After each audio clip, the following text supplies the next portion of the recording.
to get a medical school scholarship. Just kept his hair cut.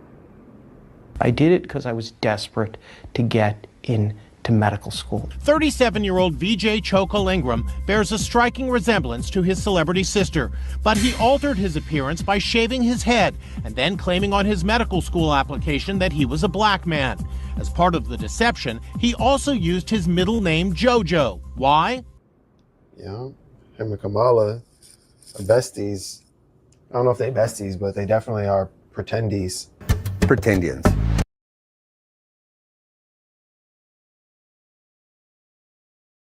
This literally was how my mother kept all of this stuff. That's so funny. What is that? Do they tell each other? Because you are idiot. Yes. You are idiot. Yes. You are idiot. Yes. Okay, and I don't know that everybody knows that, but I find that wherever I go and I see Indian people at the supermarket, on the street, everyone's like, you know Kamala Harris is Indian, right? It's like the thing we're so excited about to have you running for president. Yeah. So we're both Indian, but It's like the one reason that they want to vote for her is a fraudulent reason. Yeah. It's wild. But she doesn't herself feel black, right? So she's a white woman doing the work of parenting black children. Help me to understand why you see a distinction between, on the one hand, being a white person raising and rearing black children, whether those children are initially your siblings or whether they're your bio children or whether they're your adopted children, right? All the different ways we make family, versus feeling in your own skin, in your own personhood, that you are yourself black. Right. I felt very isolated with my identity virtually my entire life, that nobody really got it, and that I didn't really have the personal agency to express it. And certainly I kind of imagined that maybe at some point, especially, for sure after the kids were graduated from high school and in their adult stride, that maybe I'd be able to really process that, own it publicly, and discuss this kind of complexity. But certainly, I wasn't expecting it to be thrust upon me right now. That's my dad. This man right here is your father? Right there? You have a question about that? Yes, ma'am. Okay. I was wondering if your dad really is an African-American man. That's a very, I don't know what you're implying. Are you African-American? I don't understand the question of, I did tell you that, yes, that's my dad. And he was unable to come in January. Are your parents, are they white?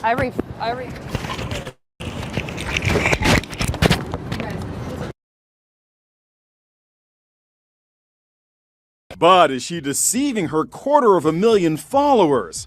Emma Hallberg is white, but is now facing accusations of darkening her skin tone to look black, all in an effort to gain followers. The 19-year-old Swedish model was exposed when a Twitter user posted these starkly different side-by-side images. Emma insists the images are just two different pictures taken on two different seasons of the year. She denies that she's trying to fool her followers. I haven't done anything to make myself look darker. I get the tan naturally when I've been in the sun. Not everyone is buying her explanation. The girl was clearly posing as black. Another critic says the model is guilty of blackfishing, masquerading as a black person to deceive others.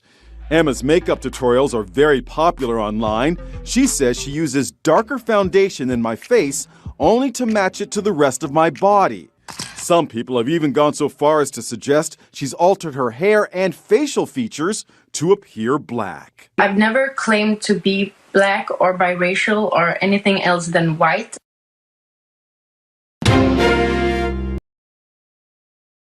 Kardashians or Ariana Grande of making themselves appear more swarthy. You want to wear blackness as a costume, but when it really comes down to like black empowerment, you ain't there. You ain't showing up for that. Blackfishing, the term came in prominence in a Twitter thread 2 years ago when journalist Juana Thompson said she noticed white celebrities and influencers cosplaying as black women on social media. They even mentioned Iggy Azalea. I blame T.I. Y'all bring in these white girls to do stuff that black women do the way we do it, and then you put it in whiteface. One bank off of it. The stuff that they say that is ghetto on us is fashion and style on them. I see that they're going back to their whiteness. I think white is about to be the new black again. That we ain't night riders. That we ain't night riders.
Welcome to the Knight Riders Squadcast live stream.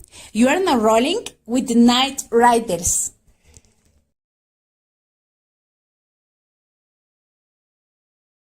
Out of there. Ain't nothing but against the party.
And once again, we are in the house.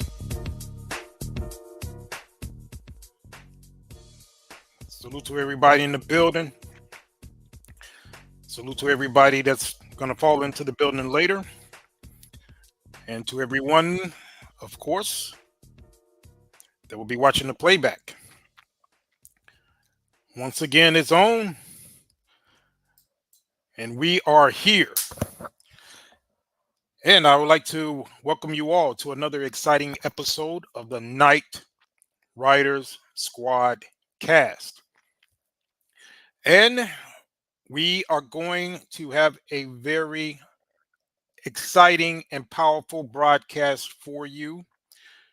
And we are going to, as per usual, get things cracking. And we are just going to set the tone and let you know how we are going to get this done. Now, this is a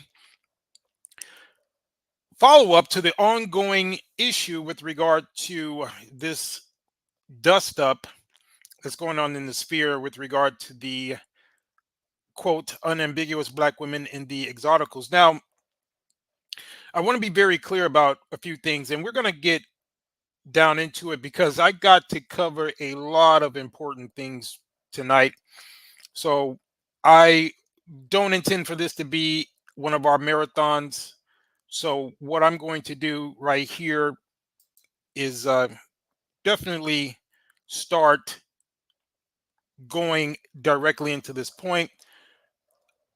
But what we're going to do is, because I have so much to cover, I outlined a lot of what we're going to be talking about so that you guys will know exactly the direction that we're going to be going in.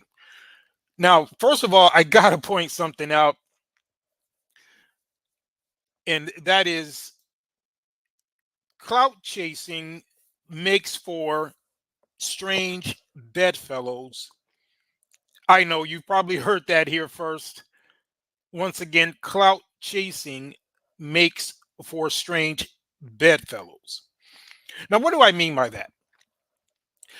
I mean that it's very peculiar that you will have people who, for all intents and purposes, will be diametrically opposed with regard to their positions, but for the sake of getting views and likes and so forth, they will find themselves in positions of being aligned with people that ostensibly you would expect that they wouldn't have anything much in common with. But interestingly enough, I'm starting to see things that are very peculiar that have been brought to my attention, and we're going to get into that real quick.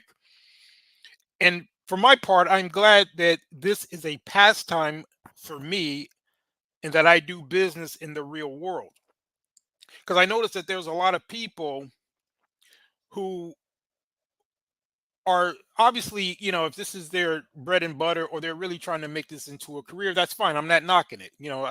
In fact, over time, we expect that this will become a profitable enterprise as well for us. But in the meantime, I'm handling business in the real world. I have other things that I'm doing. And I do this broadcast not as a money-making endeavor, although we do definitely appreciate your contributions. If you do like the work, you do appreciate the content, then you should contribute to it, which brings me to my point. I always kind of forget to put that crawl there, but there you go. But I want to make this very clear. I'm doing this because it's a necessary thing to have, because the type of topics that we touch upon, there are not a lot of people touching on them.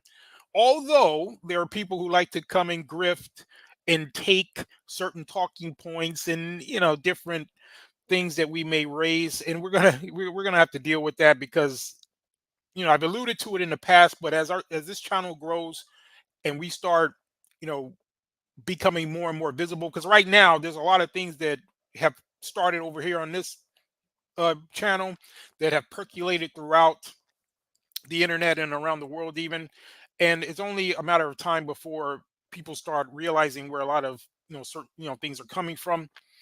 But to my point, this to me is a pastime, and I do take it seriously because anything that I engage myself in, I do like to do a very good job at it. Hence the reason why you come over here, you probably see some of the best production, better than some of your bigger YouTubers. You see better talking points, you see better research material, because I take what I do seriously. Even though, again, this is not an endeavor for me, I am working on other things. In fact, I am currently working on my 5-year plan and strategy, and I've spent the past week working on setting up another business and buying a foreign property. So I'm doing things in the real world.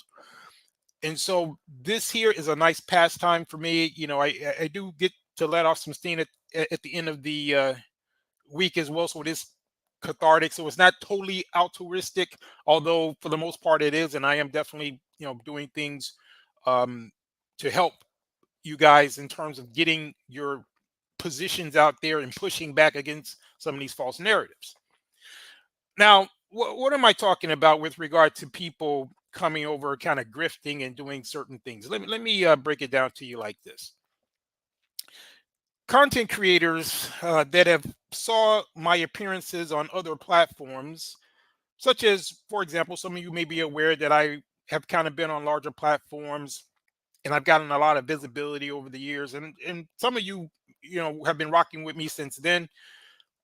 And I noticed that there are people who may have saw me on certain platforms and giving my positions and so forth. So they were obviously so enamored that they've followed me over here. And I don't have a problem with that. In fact, I am honored by those of you who decided to come and invest on my other channel and invest on this upstart channel called the Night Riders. I appreciate it. But we have some people that have what I would surmise as nefarious intent. And what they've been doing is they've kind of stalked me across platforms and they obviously enjoy my content. They, in some cases, have larger platforms than what, because they've been, doing this a lot longer.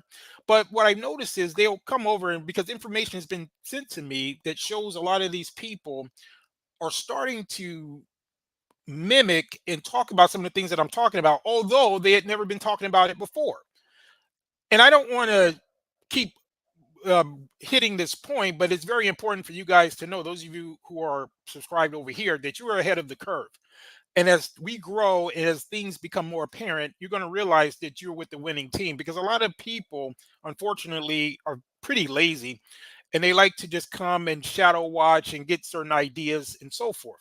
Case in point, it's been brought to my attention that there's some people who had not been talking about the exotical versus unambiguous black woman war outside of the people who are actually involved. Because of course you had the people who have been going back and forth, for years, such as people in the Golden Sphere, and shout out to Golden Goddess, who was on the broadcast last week, and others, even Chrissy EU and the like. They have kind of been going at it for a while, but those were the parties involved. I was the first to kind of bring that outside perspective and let you guys know what was going on and what I deemed to be this secret war. And in fact, that's why we've made 3 broadcasts or episodes talking about that secret war. And it was indeed a secret war, because nobody else outside of the people who were involved were talking about it.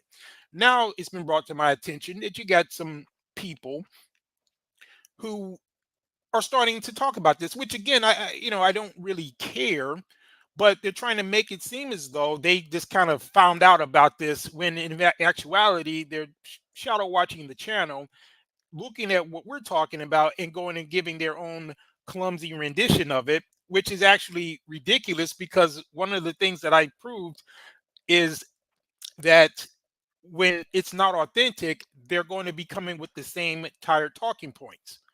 Shout out to my man Shadow, or who's that? Yeah, that's Commando Spawn in the building. Salute. Good to see you. I'm gonna bring you on the screen here. Just let me cook a little bit before we get it going. So it's very interesting because, some of these people, they claim to be so Christian. I call them hippo Christians. I know you probably never heard that term before, but they're hippo Christians, and they are supposed to be involved in certain things that are spiritual, but they always find themselves in these secular circles regurgitating some of the things that they hear. And it's very interesting to me. And if they were so much of Christians, they would pretty much be familiar with scripture. And unfortunately for them, they are violating the very scriptures that they claim to be believing in, because what they're doing is they're coveting. Because when you're looking at other people's content and you're not giving proper accolades or showing that you have been inspired, because I don't mind people being inspired, but give credit where it's due. Because it's like my saying goes, you're going to either pay now or you're going to pay me later. Thank me now or thank me later. Because as we grow, we're going to start naming names. But in the meantime, I just want to make it clear that we see you, and I just had to take the opportunity to point it out. And, when you are breaking what you should be keeping as far as the laws in the scriptures, since that's what you believe in, you would know that coveting is a violation. Especially, when you're not giving credit where it's due, because that's also scriptural. So I just find it amazing that these hippo Christians are now starting to kind of come, and try to grift their way into this particular space, which unfortunately for them, they're going to stick out like a sore thumb, because they don't really understand the nuance of this discussion, as I'm going to demonstrate to you tonight, because we're going to really go pretty deep and we're going to break some things down. And, it's just so funny that these hippo Christians and others are talking about this, and they missed a very fundamental point about this discussion. and that is what I showed you from the outset. And that is that tonight's discussion, and I said this when I first brought you this topic, is not about the same old colorism trope about dark skin versus light skin. It's much deeper than that. So what I've seen is, and what's been brought to my attention is some of the people who are starting to try to talk about it, they're starting to still bring in those old tired tropes that are only relevant with regard to the light skin, dark skin things because they're so clumsy and not and they are so unnuanced that they don't realize that this is a totally different discussion now. This thing about the exoticals and the unambiguous black women is a whole nother thing. And this is centered around identity, not with regard to two different groups who are within the same race, as it were, like just a light-skinned black person or a dark-skinned black person. No, we're talking about fundamental differences with regard to identity. And we're going to break it down tonight, and that's the reason why I'm framing this the way I am in terms of the border situation.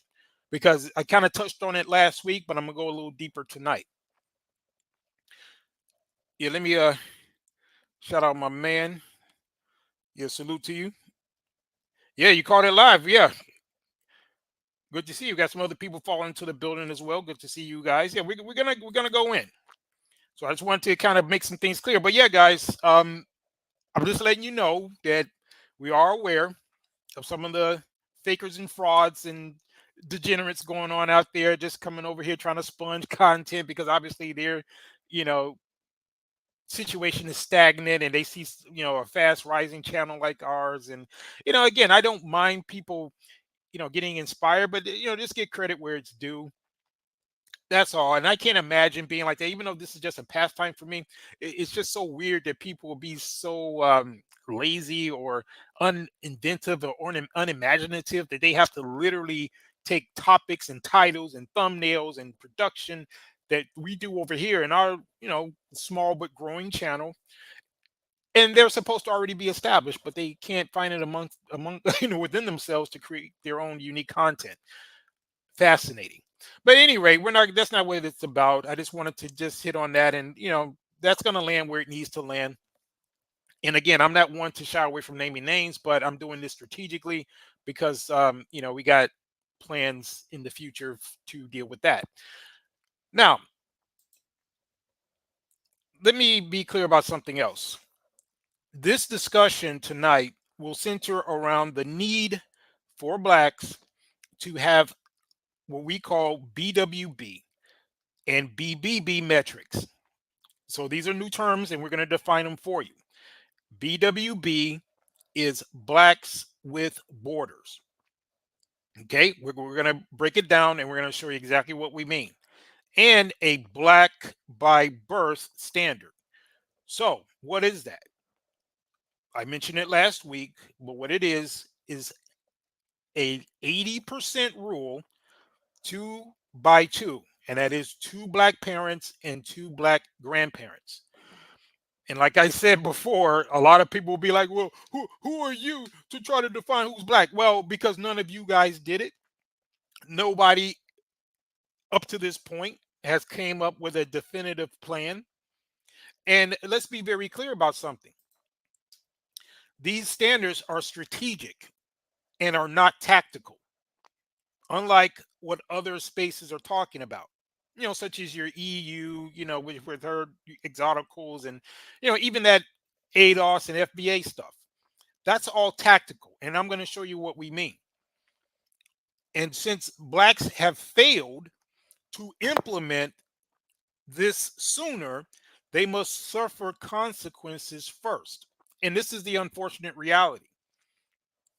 The unfortunate reality is that because a lot of these standards or borders, if you will, were not implemented when they should have been and when they could have been, you could harken back to the, even before the civil rights movement, but certainly during that period where you had this move for integration.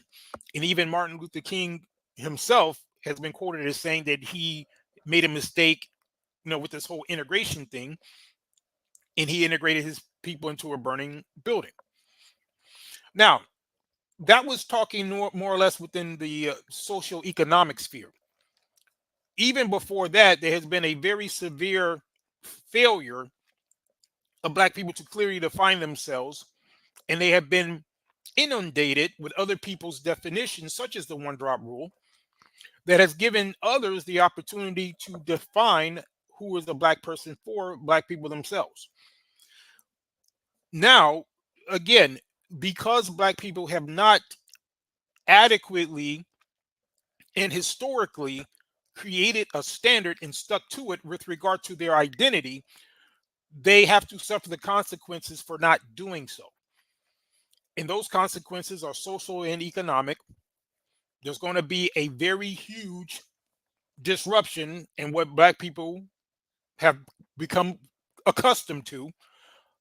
The immigration crisis is just one part of it. And we're going to go into a little bit of history because we're going to show people such as Dr. Claude Anderson and others who have been very clear about the deleterious effects of immigration and all these other things that are these storm clouds that are gathering around Black people, which are unfortunately for the masses judgment for all of these failures. And those of you who are rolling with the Night Riders, you know what our strategies are as far as making sure that we are looking at the world for what it is, preparing ourselves, embracing for impact. Because unfortunately, there are so many people who are still in la la land. And that's what I mean when I say that at best, what they're doing is tactical.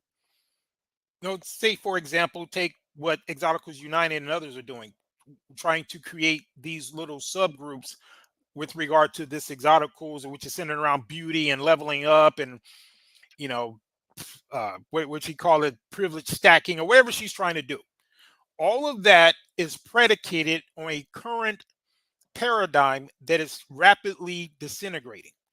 That's what I mean by tactical, because it may work in the short term, but when everything comes crashing down, which is inevitable, this is just a mathematical certainty.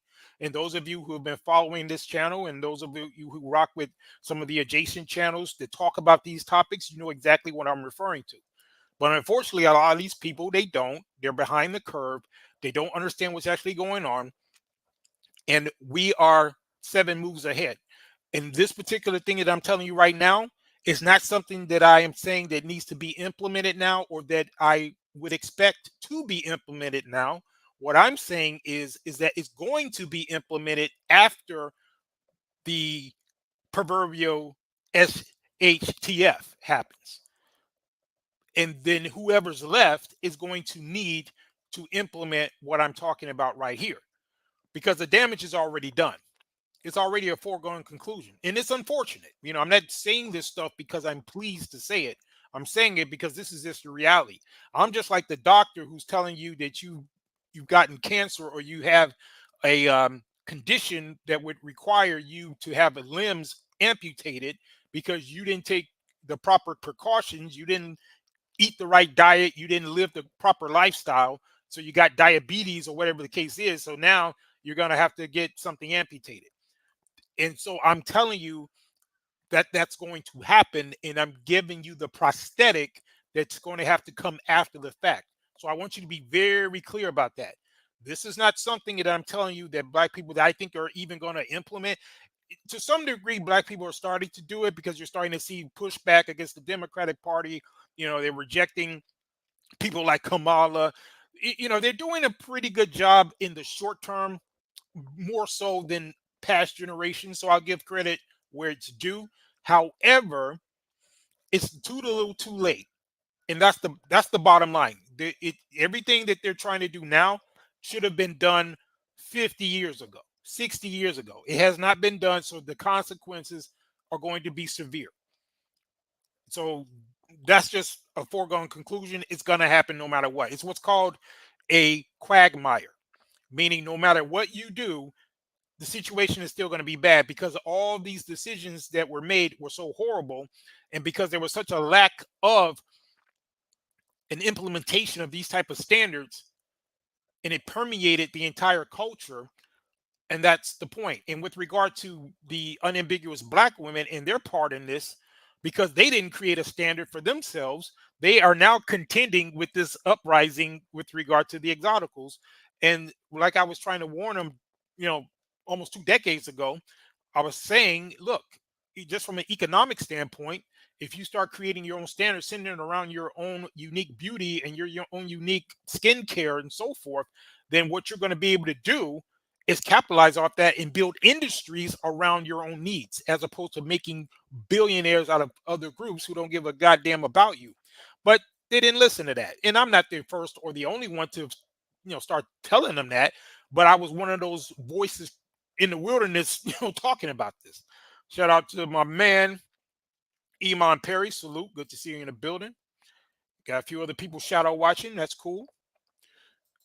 But yeah, so this is a serious issue, and we're gonna get into it. But we also like to have a little fun, so we're gonna have to bring a little bit of levity into this, because this is a serious condition that black people are in. And as night riders, we make sure that we are prepared and we are realists about what's going to happen, and we're preparing accordingly. But we are sitting back, as I said, in the Imperial Skybox, watching the proceedings, and we're giving our analysis. Now, on a lighter note on this, I don't know about you, but in high school, when girls had a reputation for going, quote, under the bleachers, it was a bad thing. Okay. And I'm not sure if many of you had that type of situation in the high schools that you went to, but yeah, that was something that was notorious in certain high schools about women, girls going under the bleachers. And some of you ladies at your big age are still, quote, under the bleachers. Bars. Now, what do I mean?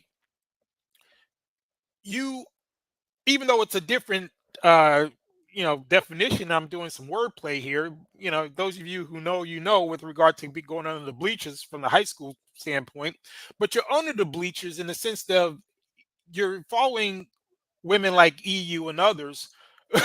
My man Iman gets it. Yeah, they don't get that nowhere else. Yeah, Iman. See, those type of bars you ain't gonna find in many other places. But the point I'm making, though, is that you're under the bleachers in the sense of this mentality that these women have. They don't have a real solution. Their solution is not to embrace and love yourself and to create your own standard. Their solution is to essentially give up and throw in the towel and make some other people rich by buying products that are going to possibly harm you in terms of the damage. And we've talked about this before in terms of these chemicals that they're putting in their skin, which is your biggest organ. And they're basically teaching you to go against who you are. Essentially, they're trying to teach you to destroy yourself and make someone else rich in the process. That's not a good look. And shout out to our previous discussion last week, when we touched on the fact that this whole exotical thing is not really a good look even for mixed people. And let me be very clear about something. I don't personally have an issue with EU. I think she's, again, hilarious. I think she's unfortunately a very troubled woman, but I don't have any particular disdain for her. I think she's a tragic figure. And to the extent that she is trying to, in her own twisted way, create some type of space for people such as herself, I don't have a problem with that. But the problem that I do have, which leads me to the main topic, is that she's not going to have this luxury of thinking she could just jump in and out of blackness as she defines it. And we're going to go into why that's been a problem with black people to allow such things. And they are pretty much sealed their fate as a community by allowing these type of grifters to come in and out. And like I said, by implementing this particular strategy, which is once again the standard 80% rule, 2 black parents, 2 black grandparents, by not implementing that, then they are in trouble. And we're going to talk about why this is necessary. And again, it's going to be implemented whether black people like it or not, but it's going to have to come after a lot of pain and suffering, unfortunately. But let's get into some clips. because like I said, I don't want this to be a marathon, and I had to get all of the perfunctory out of the way. But now we're going to get down into the nuts and bolts, and we're going to start dissecting a few things that apparently she had kind of a little issue about Golden Goddess coming over to our channel. She mentioned it on a recent video. I'm going to play it.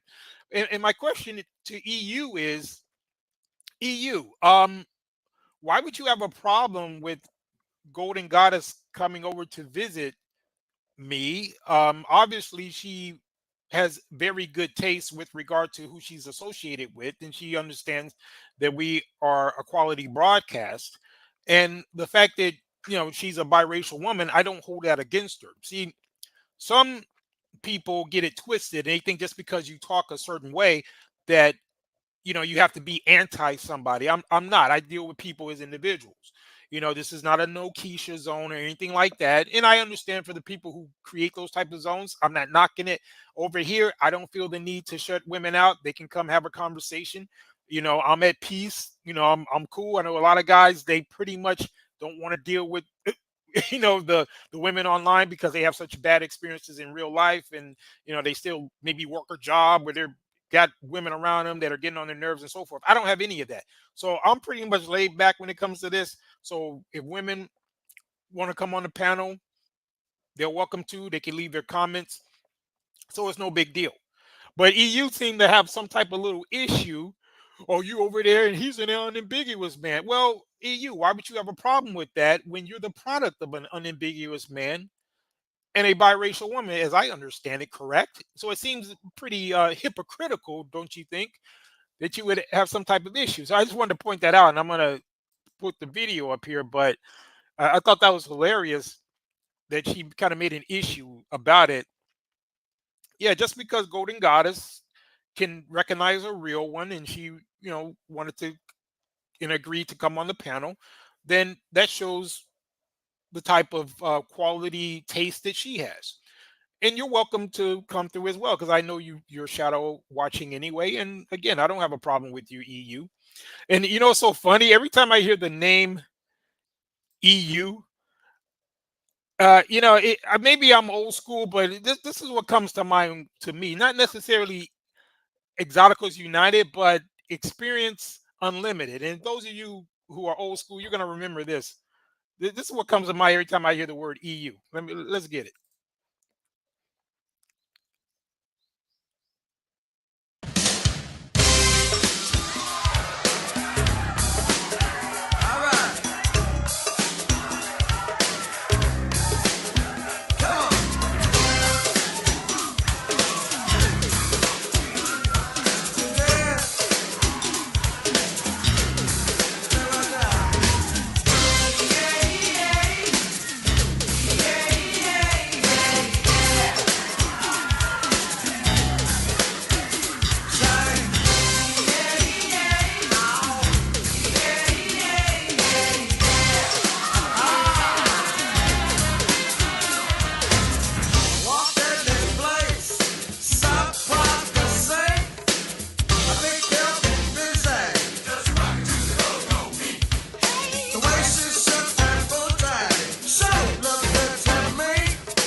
I'm sorry. Yeah, I know I'm old school, but that when I see EU, I don't.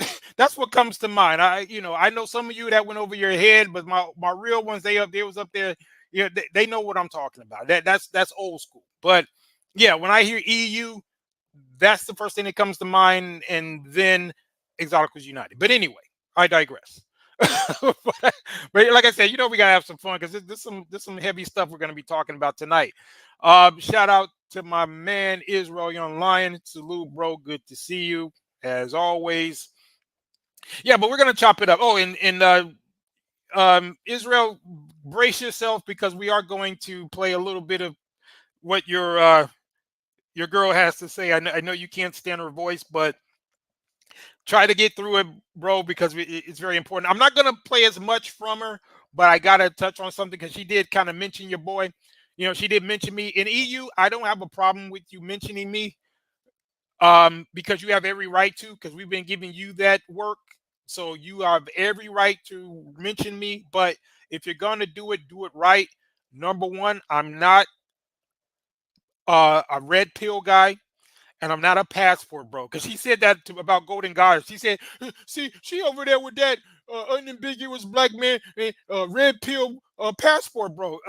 I'm not. So I just want to make it clear: if you're gonna criticize me, make sure that you know with whom you're referring to. I'm not a passport bro, just like you're not part of the Golden Sphere. I've been traveling before there was a such thing as a passport bro, and I'm not red pill or part of any other group. We don't do the pill thing over here. If anything, we do the pill box strategy where we to stack our money, we get ourselves prepared, and we get into the best position possible. Whether it's, if you are still in the States, that's one thing, but we prefer to find the best place that we can live on earth that don't, a passport bro, maybe people just want to travel, and in some cases they may move abroad, but we do things more strategically. So I just wanted to clarify that.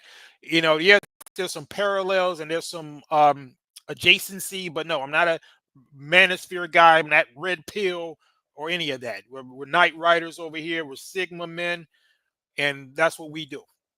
So anyway, who's in the building? Yeah, my man Shadow in the building. Yeah. You know what it is. Yeah, I had to, because every time I hear EU, because at first, they were just calling it Exoticals United, but then they started using the the initials EU, and I'm like, when I think of EU, it takes me back to that. So I had to hit y'all with that. But oh yeah, that too, Israel. He said, I think European Union. Yeah, that too. So I'll give you that. But anyway, yeah, let's get into it. So brace yourself, guys. But we got to dissect a little bit what she has to say. But I'm not going to try to spend too much time on her because we got bigger fish to fry. But I do want to address a couple things she said in this particular video, because they are germane to my overall point. So let's get it. Go ahead and get her loaded up here.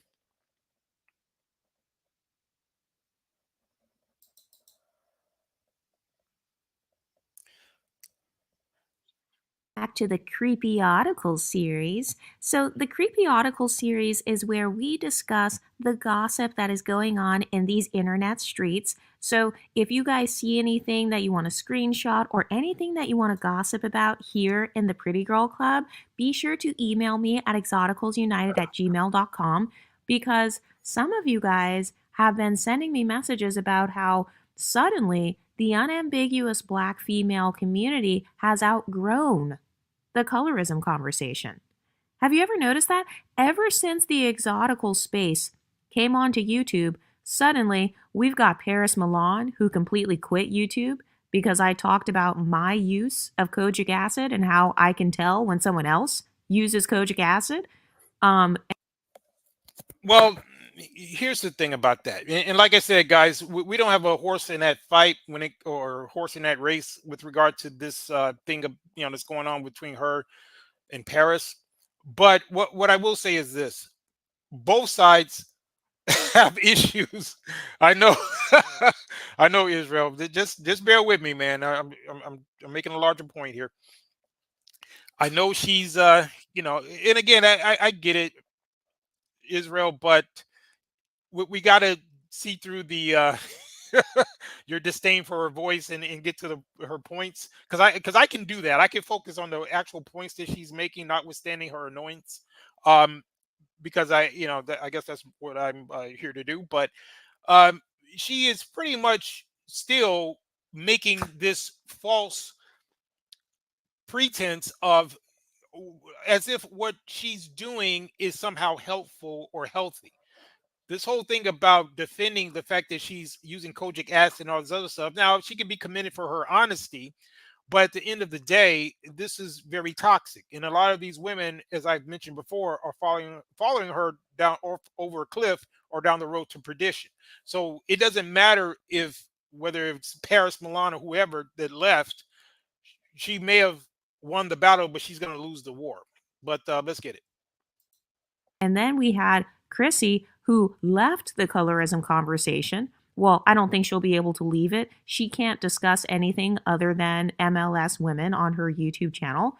But we've got people who are attempting to find who we are because they want to prove that we're quote unquote dark and ugly. And I find it interesting how you've got people.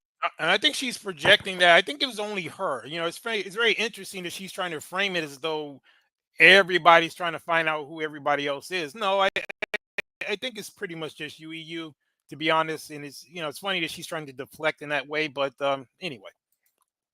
People trying to prove that all the exoticals are dark and ugly. Doesn't that tell you what they think of dark skin and what they think of blackness? So we have literally destroyed the black empowerment space. We destroyed the golden sphere. And this is simply by us just creating YouTube channels. Like, we didn't come on here specifically to blow up YouTube like this and to turn YouTube upside down, but that's exactly what we did. So let's get into it. Why have black women suddenly outgrown colorism channels? Number one, it's because of the exotical space here on YouTube. This channel calls out the hypocrisy and how unambiguous dark-skinned black women were hiding behind the isms in order to express their hatred or jealousy towards mixed-race people or women who benefit from the isms. Because those of you who were on YouTube a few years ago, you guys remember those videos where Chrissy, for example, she pulled up that picture of that light-skinned black woman with type 4 hair, and she talked about how she had 4 inches of fried leave-out and wannabe Brazilian wavy because she had like a sew-in weave. She talked about how her hair wasn't blending. So a lot of colorism content creators, they were using the isms and hiding behind them so that they could actually just express their racism or jealousy against anyone that they viewed as more privileged than them. So one of their main talking points would be like, oh, you got the same black man. The same black man as who? As an unambiguous black woman who you view as being at the bottom. So a lot of the ism content was very much based on competition for men. It was very male-centered.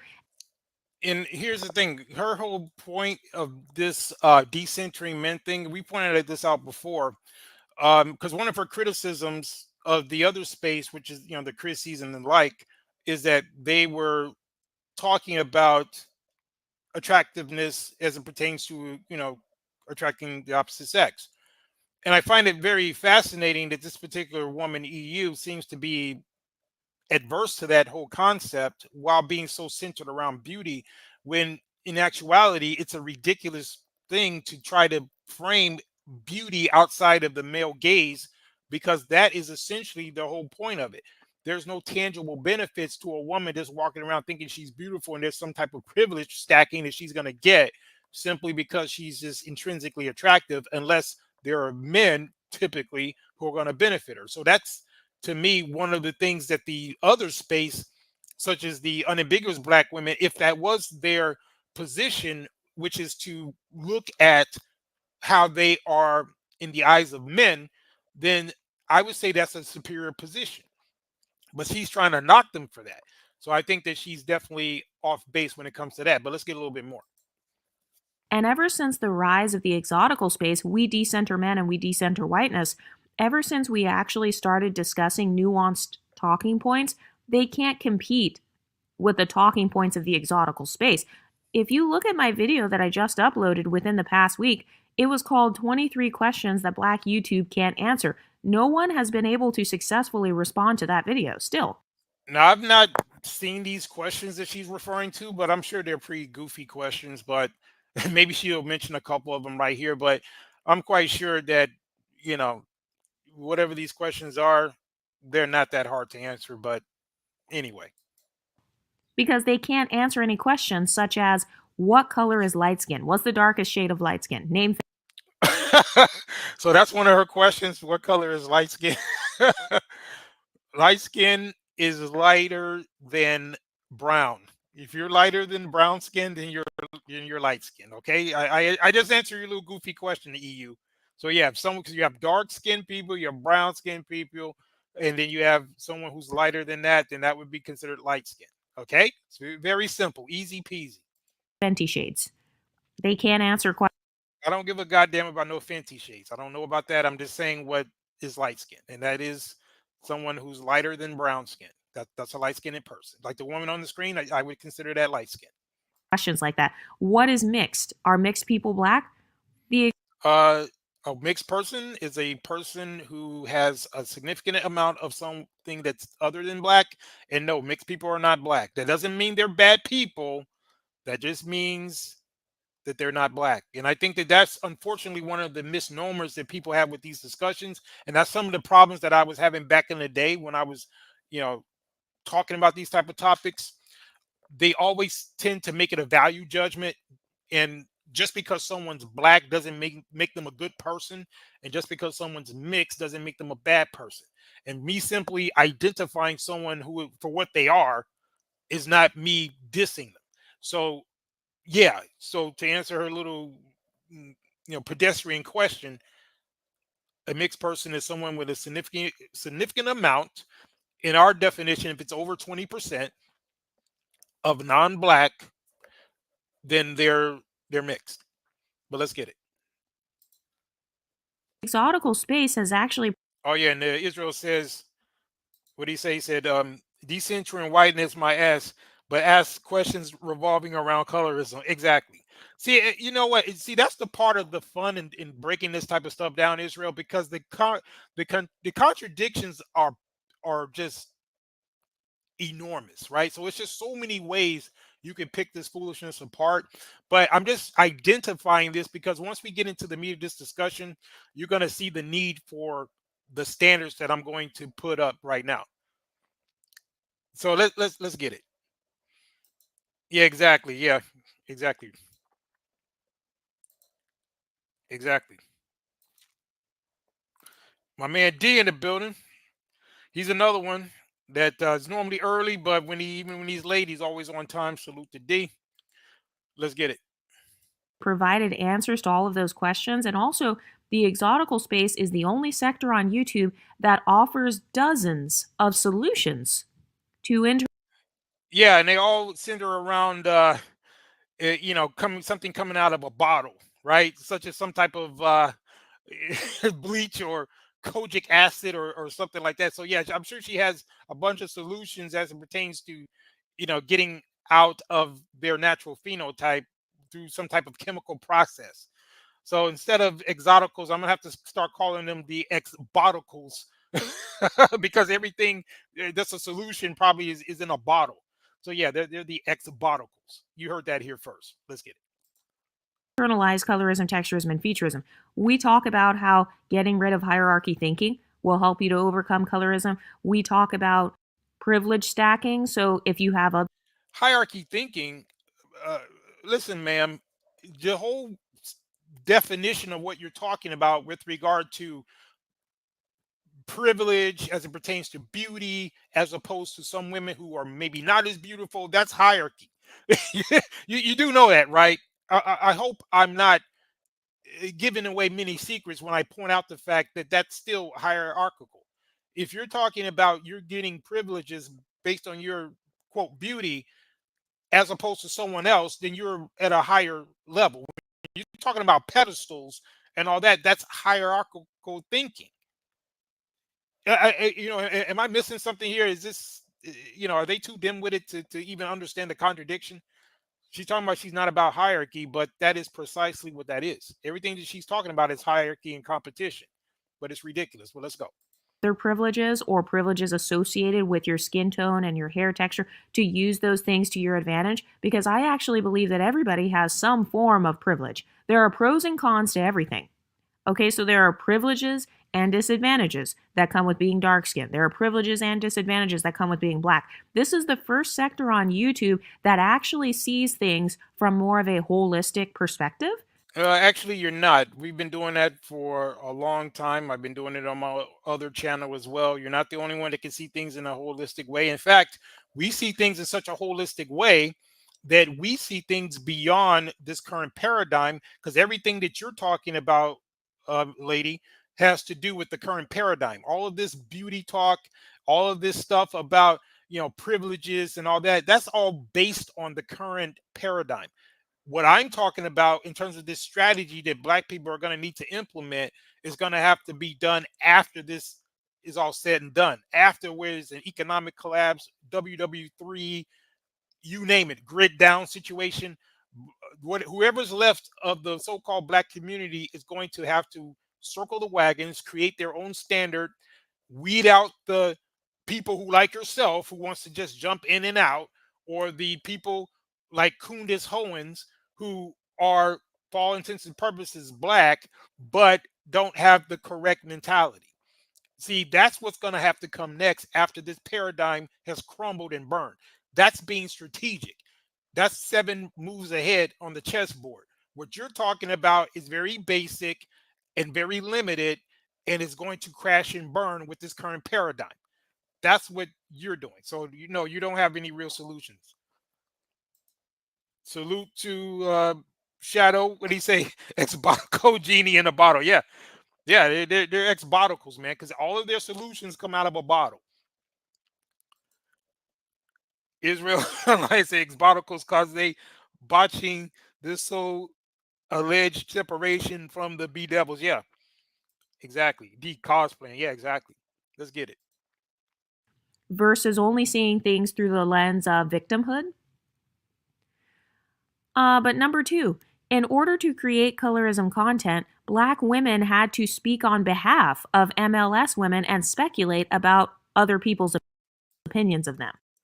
Yeah, let me get to another point. She's gonna say something out here. of our way to create our own space that's either that you have an insecurity about being self-hating.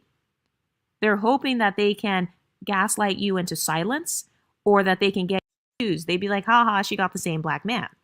But one of the silencing tactics that they'll use is like, if you're an exotical who uses any beauty enhancements, if you're an exotical who wears a weave, or let's say you like want to stay light skinned.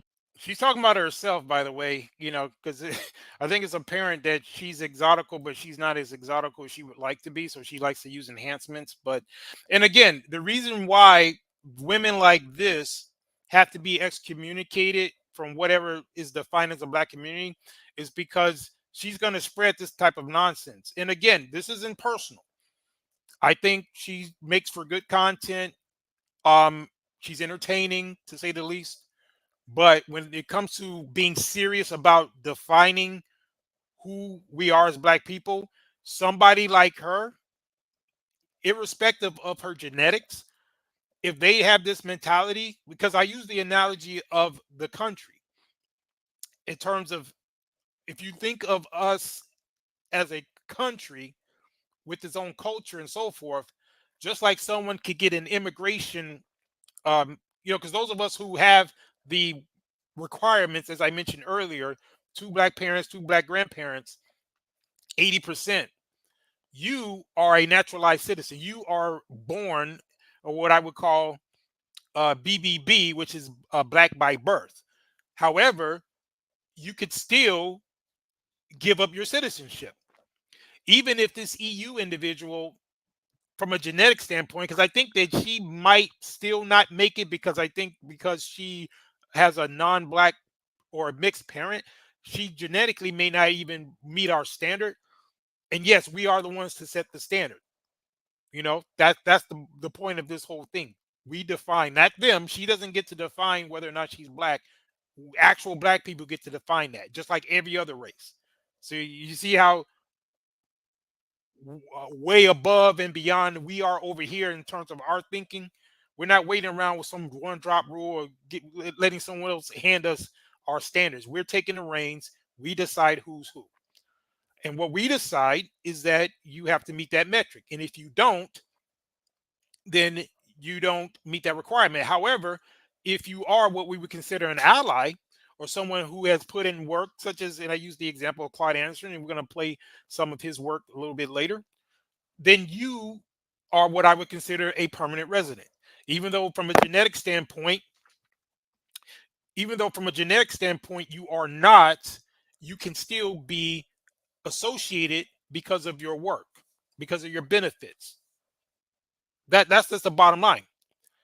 When it comes to someone like her, she does, not only does she not have the correct mentality, but she doesn't have the genetics, so she would have what we would consider a 30-day visa or something like that. It has to constantly get renewed. We're constantly checking her paperwork, but she don't get the black card. You know how people get, want a green card and so forth. She don't get the black card. That's been revoked. She's not to be considered in the group. She has her own exotical identity. Because think about the hypocrisy. I just got information that she was going in on a woman. I think we're going to play a little bit of that video, that called herself the unambiguous exotical. Sounds like a contradiction in terms to me, but nonetheless, this was what one of these black women said, and she had a little falling out with EU, and EU was angry that this unambiguous exotical had some criticisms for her, and she felt offended at the fact that she pretty much was, saying some things that she took issue with.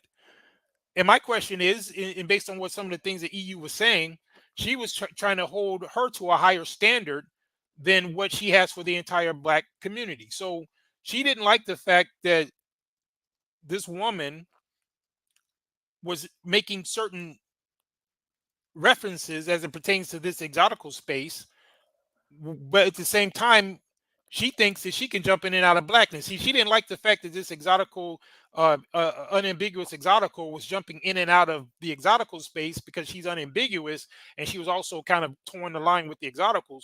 She had a problem with that, to show her hypocrisy, but she don't have a problem with herself talking about she can jump in and out of blackness. So it's just amazing. And D says, oh, you was talking about Vanessa Williams. He said she didn't age well. I'm not sure what Vanessa Williams's makeup is. I would imagine that she's either biracial or at least one of her parents is. But yeah, he said she didn't age well. Yeah, I haven't seen her in a while, but yeah, I'd agree.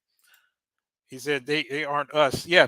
And again, I don't have the hostility to say like D has. I'm just calling it for what it is. And then Israel says, of course, she's a woman, therefore a narcissist by default. Unfortunately, you may be right. And D says, F that one drop rule. Yeah, exactly. See, D, that's what we're destroying tonight. Or we're just codifying it. I think, a lot of people are moving away from it, but we're doing right here, right now. And this will pretty much percolate, because somehow, some way, the things that we say over here somehow finds its way around the internet some kind of way. It's funny, but hopefully these new standards are going to be percolating as well, so that you can kind of have the screen up to get psychoticals like her and others out the mix. And again, this has to be implemented after the consequences are suffered, because black people as a whole have not implemented these type of standards. And like D just said, F the one drop rule, but they've been using the one drop rule. And that's why you've had people like the Rachel Dolezals, the Kamalas, and the EUs and the like to come over and be able to infiltrate, jump in and out, and use the community as they see fit. That's the reason why you have to have standards. But let's get a little bit more. You don't want to get a tan, or you want to fade your tan, so you're using kojic acid, which I've talked about, by the way, which is how I know that Paris Milan is certainly using kojic acid, because if you're not careful with kojic acid and MSM and glutathione and stuff, people do actually use those. I mean, she know all those chemicals, but let's go. Things to change their whole entire skin tone.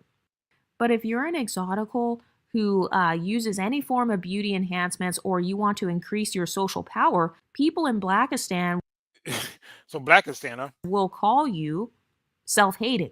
So here's the thing. So she has all these disparaging remarks about the so-called black community. And to be sure, and to be fair, we have our share of criticisms as well, because due in large part to the fact that black people don't have the proper borders. They don't have the proper metrics and definitions. And part of what makes Blackistan, since she wants to use that terminology, is people like her, who are not even really black, but they bring their pathologies and their psycho behavior into the community.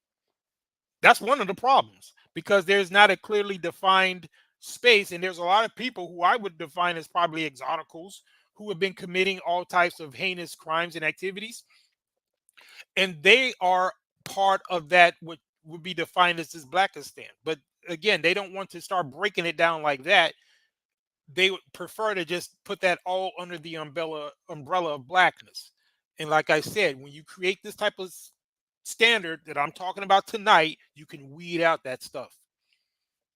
But yeah, what does Israel say? A bunch of hoes with no daddies seeking attention. Oh yeah, you're right. But I'll be their digital daddy, so it's cool. You know, a lot of them, you know, they like to come soak up game for me, and which is cool. I don't mind. You know, as long as they shout me out, you know, give proper credit, pay proper homage, it's cool. You know, but then some of them like to come and just sponge and, you know, run with it like they came up with it. But it's cool. But yeah, I'll be their digital daddy. It's all good. And then Israel says, all I got to do is give those 304s a few dollars, and I'll be their daddy. Maybe at least for that night, yeah. wait, let's get a little bit more. And they're saying that because they want you to stop doing what you're doing. They're trying to use name calling to shame you into silence. They're hoping that you will respond and say, oh, okay, well, she called me Uncle Ruckus. Okay, let me just get off YouTube now. Oh, okay, well, they think I'm self-hating, so let me just try to tan my skin as dark as possible now and try to be as unambiguous as possible and go back to the unambiguous community.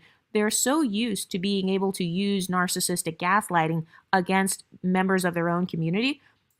Now, she's talking about her issue with the unambiguous black woman. And again, like I said in episode 1 of The Secret War, she has a valid point, because with regard to the hypocrisy of the unambiguous black women, because again, this is all stemming from the fact that the unambiguous black women have not created their own standard.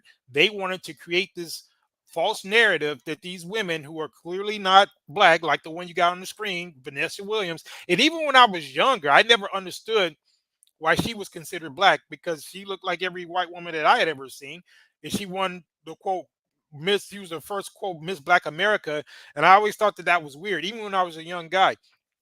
You know, and again, I wasn't trying to be quote divisive or anything, but man, if you look at her, you know, you can tell there's a high degree of European ancestry there. I would say to the extent that she would fall way outside of our standard of the 80% rule. But let's get a little bit more. They're hoping that you have that same fear. And so that's why they're trying to say, you guys are all self-hating, because they want you to change your behavior and jump through hoops to prove to them that you're not. And let me be clear about something. Just because somebody is not black, like Sade, I like Sade's music. That don't mean I gotta have a problem with her, right? I'm not like DCD. He probably don't like Sade. I don't know. D, you can put it in the chat if you like Sade. I like Sade. I think she makes some great music, right? So I don't have a problem with her. I just identify her for what she is. She's biracial. Okay, that doesn't mean she's a bad person. And from what I know about Sade, she's a writer. You know, she pretty much has some good things to say about black people, and she kind of associates herself with it culturally, right? So she's someone that I would consider has a permanent residency. I think she's married to a black man now. I think she lives in Jamaica or something like that. I mean, she's done her little swirling in the past, but you know, I don't have a problem with Sade. It's really lying laughing. Yeah, I think he's never met a biracial that he actually likes, you know. So I don't know. I mean, he'd have to tell us. Okay, all right, D. I just was checking. He said I listen to Sade and Drake. Okay, well, I don't listen to Drake, so maybe I'm more D than you are when it comes to Drake. I can't stand Drake. I don't even know anything about 1 or 2 of his songs. I don't listen to him. But yeah. And then what did Israel say? I had a crush on Sade when I was young. Yeah, I even had a lady I was messing with. She kind of looked like Sade. Yeah, so again, I don't have a problem with, you know, someone just because they're biracial. You know, just like, you know, if anything, you guys should have learned from our conversation last week with Golden Goddess and Multi. You know, they were invited on the panel. We had a very good conversation, so we can be cordial. I'm just calling things what they are. And the reason that black people, or one of the reasons that black people are in the condition they're in, is because they've done a piss poor job of doing that. And it's not to offend anybody. Look at it like this. Just say, for example, you were you got a family cookout, because everybody likes to use the cookout analogy, right? Yeah, who ain't invited to the cookout? All right, well, check this.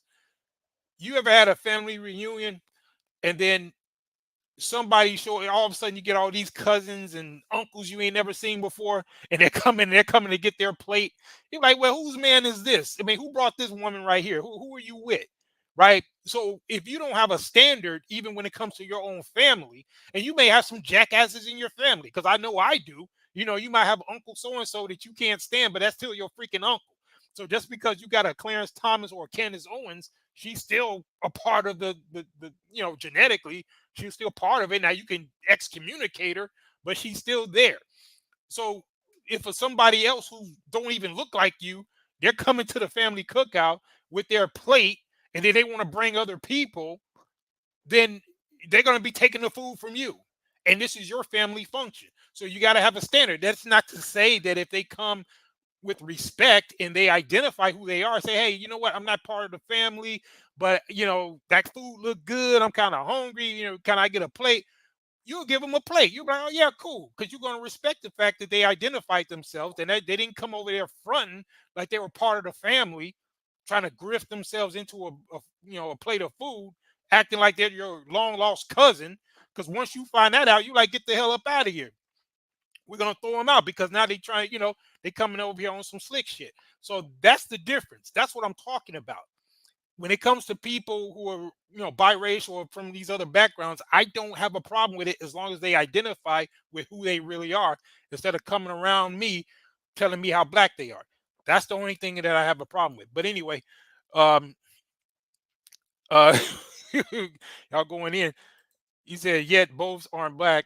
He said, I was born in 86. He said, yeah, I remember that year. Okay. He said, Sade was a chronic swirler in her prime. Yeah, of course. She's from, where's she from? The UK, right? I think she's Nigerian and British.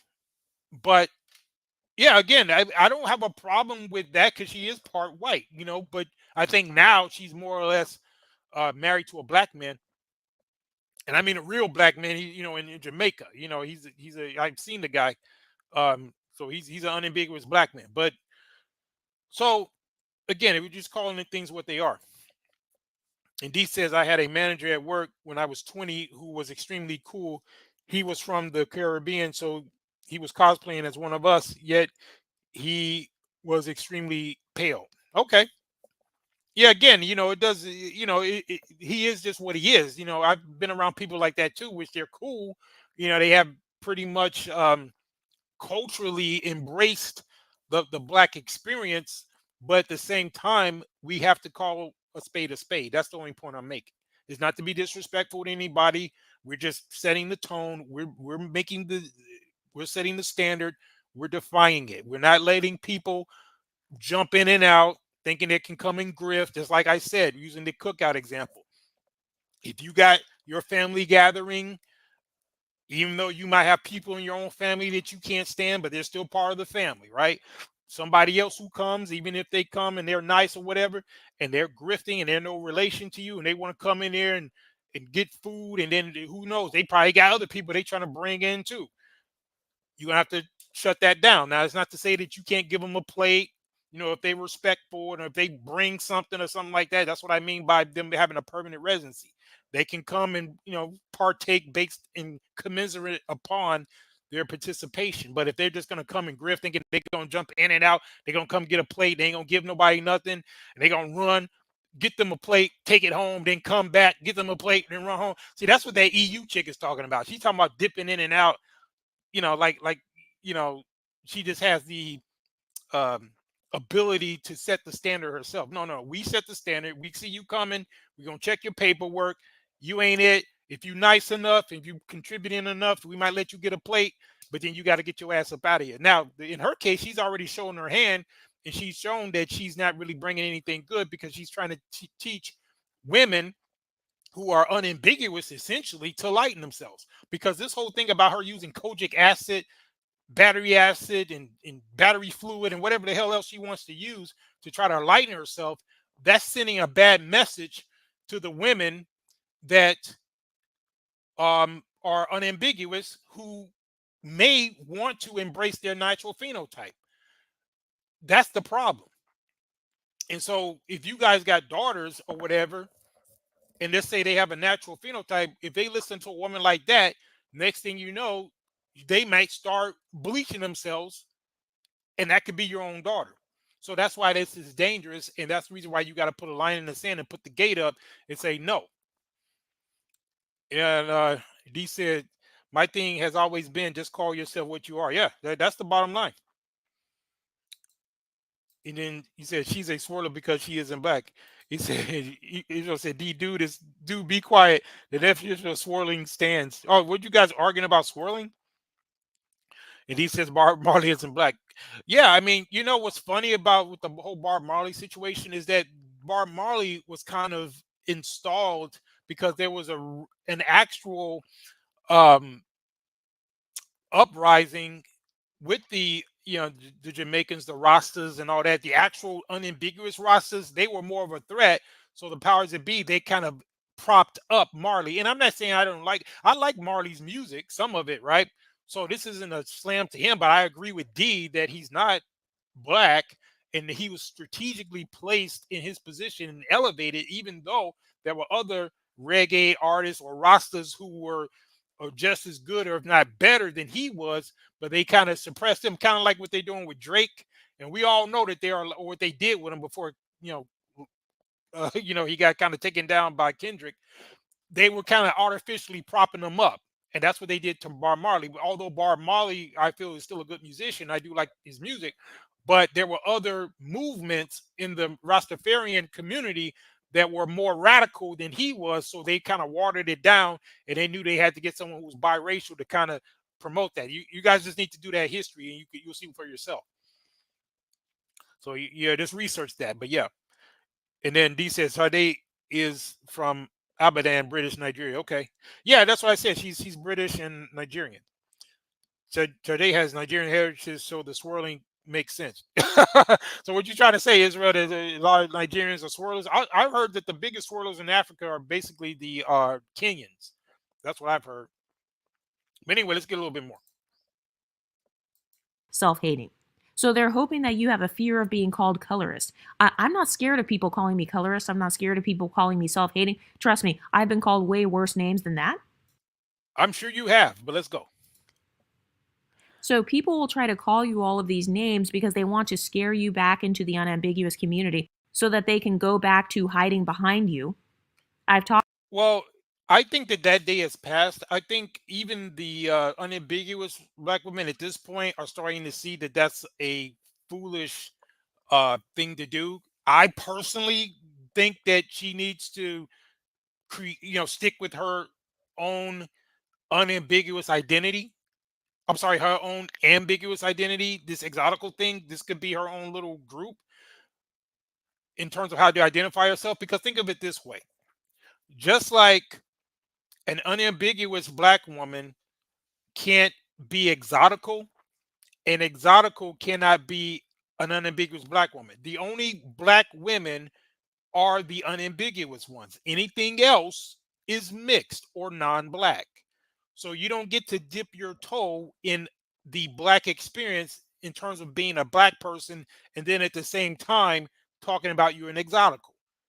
Pick a struggle.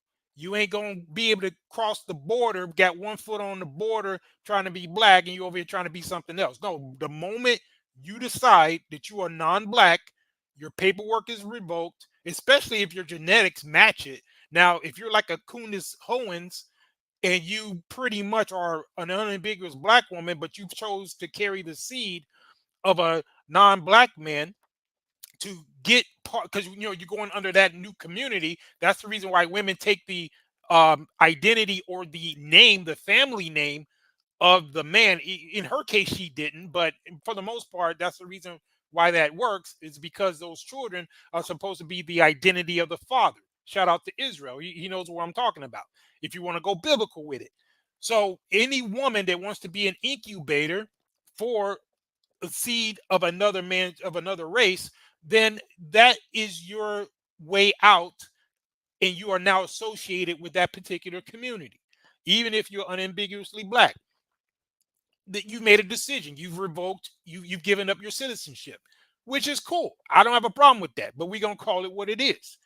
In the case of this EU, she's already made a conscious decision that black genetics is something that she's trying to get away from. She's trying to wear all these 3C wigs. She's using all this kojic acid. Her philosophy and everything that she's created in terms of this exotical movement is her attempt to escape blackness. Now, she likes certain aspects of the black experience, so that's the reason why she wants to kind of keep her little pinky toe in there, but we're telling her to get that crusty little toe out of it, or we're gonna have to chop it off for her, because you ain't gonna be able to come back and forth, because gone are the days that we are fucking around with that little 1-drop rule. So we're getting rid of that. So that's the reason why I'm doing this broadcast, so that you guys can understand what's coming forward in the future. So again, this is strategic. I'm not saying a lot of people or people are going to get it now, because there's still consequences for black people not doing this sooner. So those consequences have to come to fruition. After the fact, you're going to start seeing what I'm talking about. And like I said, we're ahead of the game when it comes to that. Oh, you guys go. What are you talking about? Oh, King seeing red in the building. Salute. Yeah, y'all in here going in. What y'all talking about? Some Swirlgerians. Yeah, exactly. And Israel said it's Kenyans, Nigerians, and Somalis are top 3 Brad worshippers. Yeah, I have no doubt. I'm sure. And then he said, I forgot South Africans too, another Brad worshiping nation. Yeah, I think you mentioned that, I think. Yeah, indeed, disagreeing with me. Yep. Yeah, so anyway, we're going to play a little bit more of that, then we're going to start breaking this down. Let me see if there's anything else I want over here. Hold on. Talked about this. They do this with Dominicans. They do this with Ethiopian people. Anyone who is a non-white passing, extremely beautiful woman who benefits from an ism, they will fight tooth and nail to call you an unambiguous black woman. Why? Because you're beautiful. So they want to use you as their beauty representation. But don't. Now, she's right about that. That's what they had done previously. Now, I think at this point, with this whole war that's going on between them, they may be kind of getting away from that, which is fine. They, too little, too late, but that's cool. From our point of view, it's what's done is done. And like I said, they're still going to have to suffer the consequences of their poor decisions. But she is correct in terms of that's what they have been doing. And that's the reason why that they're having these type of problems. But let's go. Don't fall for it, because obviously they're going to get mad at you later on for having that pedestal of being the ultimate black beauty standard. They only fight to keep you in the black community. You like that, huh, Shadow? But yeah, that's what I mean. That's what she's trying to do. She's trying to keep that little crusty, gnarled toe, her little pinky toe in black, because everything that's coming out of her mouth is acquiescing to a Eurocentric or a non-black standard. All of this about bleaching, this acid, all of this beauty, her whole standard of beauty is centered around non-blackness, right? Which is fine. I don't have a problem with that. My issue is that you are not going to keep your little pinky toe in blackness, claiming that you're black when convenient, and then trying to cross back over the border if there's some benefit to it, and then you want to get your little raggedy self back over to your little exotical land once the going gets tough. No, we ain't playing that game no more. Stay your ass over there. If you act right, we may give you a 30-day pass, and then you get your ass back over to the exoticals. You can come, we can chop it up. We can, you can even come on a panel, whatever. We can talk. But you are still considered a non-black woman, and you are doing everything in your power to make yourself look like a non-black woman. So what's the big deal? You shouldn't even want to be associated with black people in the sense of your identity. You could still be cool with black people, but let's just say if someone asks you, no, I'm mixed, I'm an exotic or whatever, take that out of your identity. I don't know what's so hard about that. And then what did he say? He said she's duplicitous. Yeah, exactly. But we do understand that that's part of women's nature. And we get it. And to be sure, we're not taking them serious. What we're doing is just identifying what the issue is, and we're showing how we're going to deal with it going forward. And like I said, unfortunately, there's so many people who did not implement what I'm talking about. So they're going to have to fall by the wayside because of all of this storm clouds that are gathering, whether it be the social, economic, what's going on globally, and how unprepared Black people are, and how they didn't listen to people who are trying to tell them collectively what to do, and to start building their own communities, stop trying to have all these coalitions with all these non-Black people, and get on the ball, and they didn't listen. So now they got to suffer the consequences. And those of us who individually already had the right mentality, we've already started positioning ourselves to deal with it. Because like I told her, and I'm gonna play the video a little shortly, where she tried to say that I was a red pill passport, bro. I'm like, listen, if you're gonna talk about me, be accurate. I'm not a passport bro, and I'm not a red pill guy. So you can say what you want, but just spell my name right, get it right. Because I'm giving you that work, so you have every right to speak on me, but make sure you get it right. That's my only concern. But let's get it. When you meet the Black beauty standard. This is why they fight over Beyonce. This is why they fight over Lori Harvey. This is why they fight over Rihanna. I don't see them saying, oh, we don't want Rihanna and Beyonce to represent us. We'd rather have Whoopi Goldberg or Precious or what's the girl from Romeo and Juliet? Because, see, that's the thing. They want to try to get whatever benefits that they can get from being Black, while at the same time having an escape hatch. You understand? So look, it's just like the double standard. Just like how as an unambiguous Black person, that's all you can be identified as, which is great because that's all you would want to be. At least I know that's in my case. However, we would look ridiculous talking about, well, we're biracial. Like, no, I'm not a biracial. I have 2 Black parents and 4 Black grandparents. I'm not biracial. I'm just a good-looking Black man. So, and that goes for a lot of you guys. So you're not going to go around calling yourself a biracial. So a biracial shouldn't be calling themselves Black. It's not a down. It's not, again, it's not to down anybody. It's just calling something what it is. And then Israel says, right, do some more research. Yeah, I guess, yeah, that's what they need to do. He said all 3 of them aren't us. AD, who are you referring to? They try to enjoy the benefits of being Black, but don't want the responsibility of being Black. Yeah, exactly. So therefore, again, it's like a fair weather friend. We've all had experiences of people who may have only wanted to come around you when they thought they could get something out of you. I know you've experienced that, and if you have not experienced that, then you're probably the jackass who was doing it, coming around just to get something, and the moment you got it, or if you couldn't get it, then you were gone until such time as you were coming around again to get your hand out. I've had family members and friends, quote, friends like that in my past, and I don't deal with them. I got a whole family members I don't deal with anymore because every time you turn around, they wanted some damn money because they see that you're doing a little good for yourself and you've helped them. I've done things for people, and then they get used to it and they start looking at you as their safety net. And then you try to tell them, you try to give them advice. They don't want to take your advice, but they want to take your money. And you're trying to warn them of certain things and the bad decisions that they're making, right? So how are you going to deal with people like that? If somebody's only coming around you for a benefit, then at some point you're going to have to feed them with a long spoon, meaning you're going to have to keep them out your mix. And at some point you're going to even take that long spoon away, and you're going to say, you know what, I can't even deal with you no more because, all you're trying to do is use me for whatever your benefits are while contributing nothing. And on top of it, you're not even taking my advice to improve your situation. You just want to come and try to use me as your crutch, and we ain't going to do that. So that's kind of the mentality that she's coming with as it pertains to her relationship with the Black community. And we're putting a stop to it.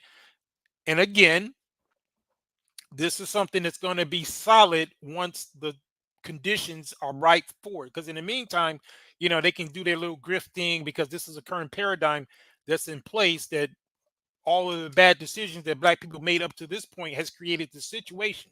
But once it all is said and done, this, what I'm telling you now, which is about 7 chess moves ahead, this is what's going to be the norm. And people like EU and Kamala and all the rest of them, they ain't going to have nowhere to go. Let's get it. Didn't like her being their representation. For Juliet, They fought tooth and nail to be portrayed as love interests. That was one of the main arguments in the colorism space. Dark-skinned, unambiguous black women are never portrayed as the love interests in film. Yeah, Israel, and what's so crazy when she said I was red pill in that same, because she listened to that interview that I did with Golden Goddess, and she was trying to criticize Golden Goddess for, you over here with that unambiguous red pill passport, bro. I'm like, I even said in that conversation, because even Golden Goddess asked me what was our space about, and I told her, I said, we're basically Sigma men. I said, well, not manosphere or not any of that. We got our own thing, and we're not part of any pill community or anything like that. So yeah, she didn't even, not only did she not do research, she didn't even pay attention to the conversation, obviously. But let's go. Or in media, and they finally got what they wanted, but they didn't like that woman representing them. Why? Because they said she wasn't pretty enough. They would have rather had Zendaya. In fact, they even brought up Zendaya's name, saying that she should have played Juliet instead. So they have this habit of constantly hiding behind lighter-skinned women, hiding behind biracial women. Now, when it comes to what she's saying about the BWB, the unambiguous black women, she's actually correct. And again, I'm not saying everything that she's saying is wrong as it pertains to her talking points with regard to the unambiguous black women, because they're both wrong, when it comes to, historically what they've been doing. What we're showing here is that we're taking the reins and making the standard to say, if you're an unambiguous black woman, we are telling you, you need to embrace who you are, give up all that BS, stop trying to hide behind biracials and lighter skinned women or whatever that doesn't fit your phenotype. Embrace who you are. And again, we don't really care, because we're doing what we're going to do, but we're still showing our superior problem solving by even just talking the way we're talking and putting out this type of information. That's the reason why we're doing it. The decisions of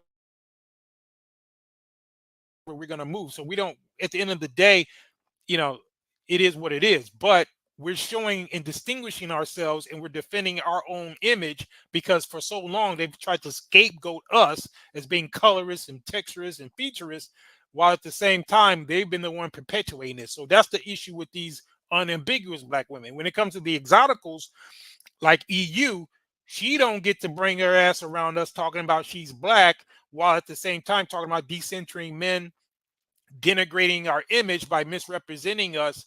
And I'm not just talking about, what she said about me individually, not assessing me properly, saying that I'm red pill and a passport bro.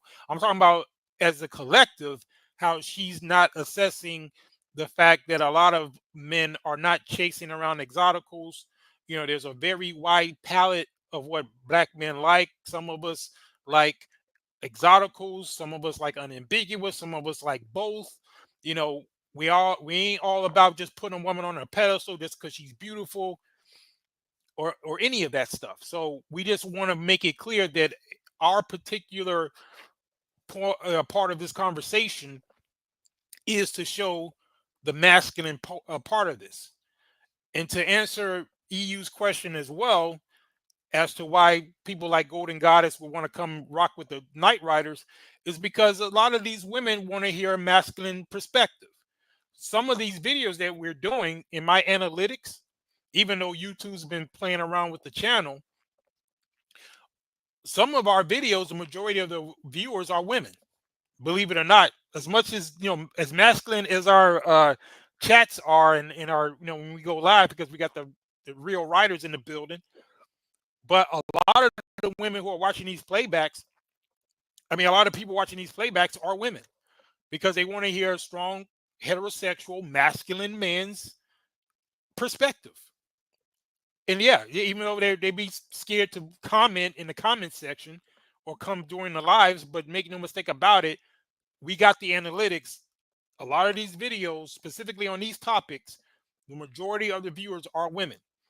So yeah, they want to hear our perspective on this, and we are giving them our perspective instead of letting the unambiguous black women like the Chrissies or whoever, or this EU chick, they don't get to define, just like they're saying that each of them don't get to define their positions. Like the Exoticals don't want the unambiguous black women to define their positions, and the unambiguous black women don't want the Exoticals to define their positions. We don't want either one of them to define our positions. As men, we're going to stand up and tell you what we think, and we're also going to lay down the law, like I'm doing tonight, in showing that we are the ones that are going to set a standard for what a black person is.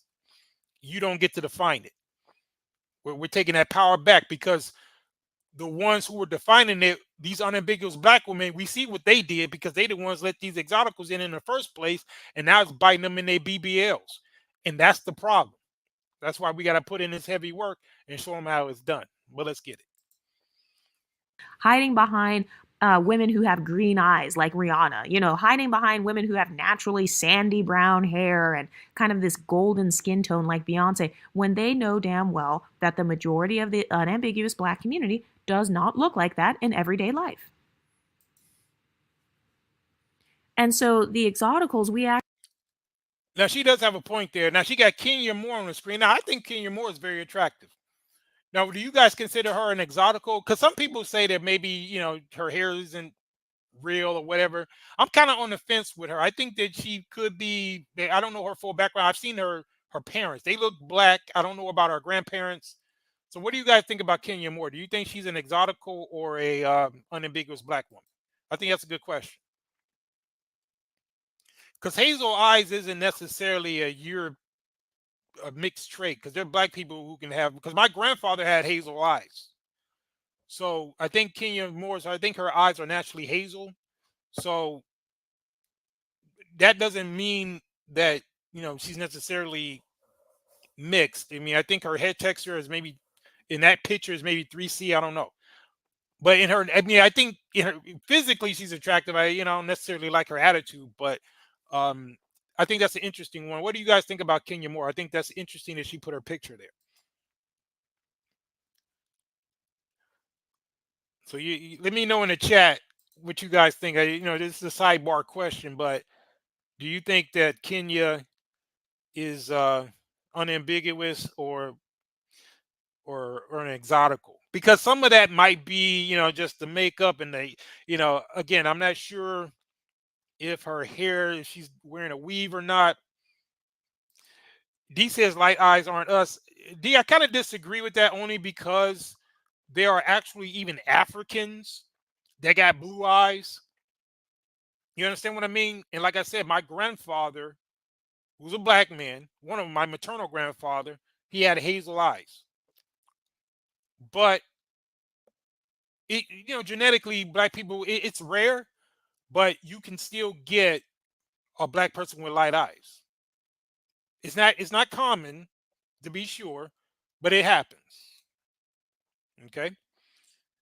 He said, I didn't realize that her eyes weren't dark. Yeah, no, her eyes are hazel. I believe, if she's not wearing contacts. I believe that she's wearing, those are her eyes. Again, I'm not sure, but, I'll let you guys debate it.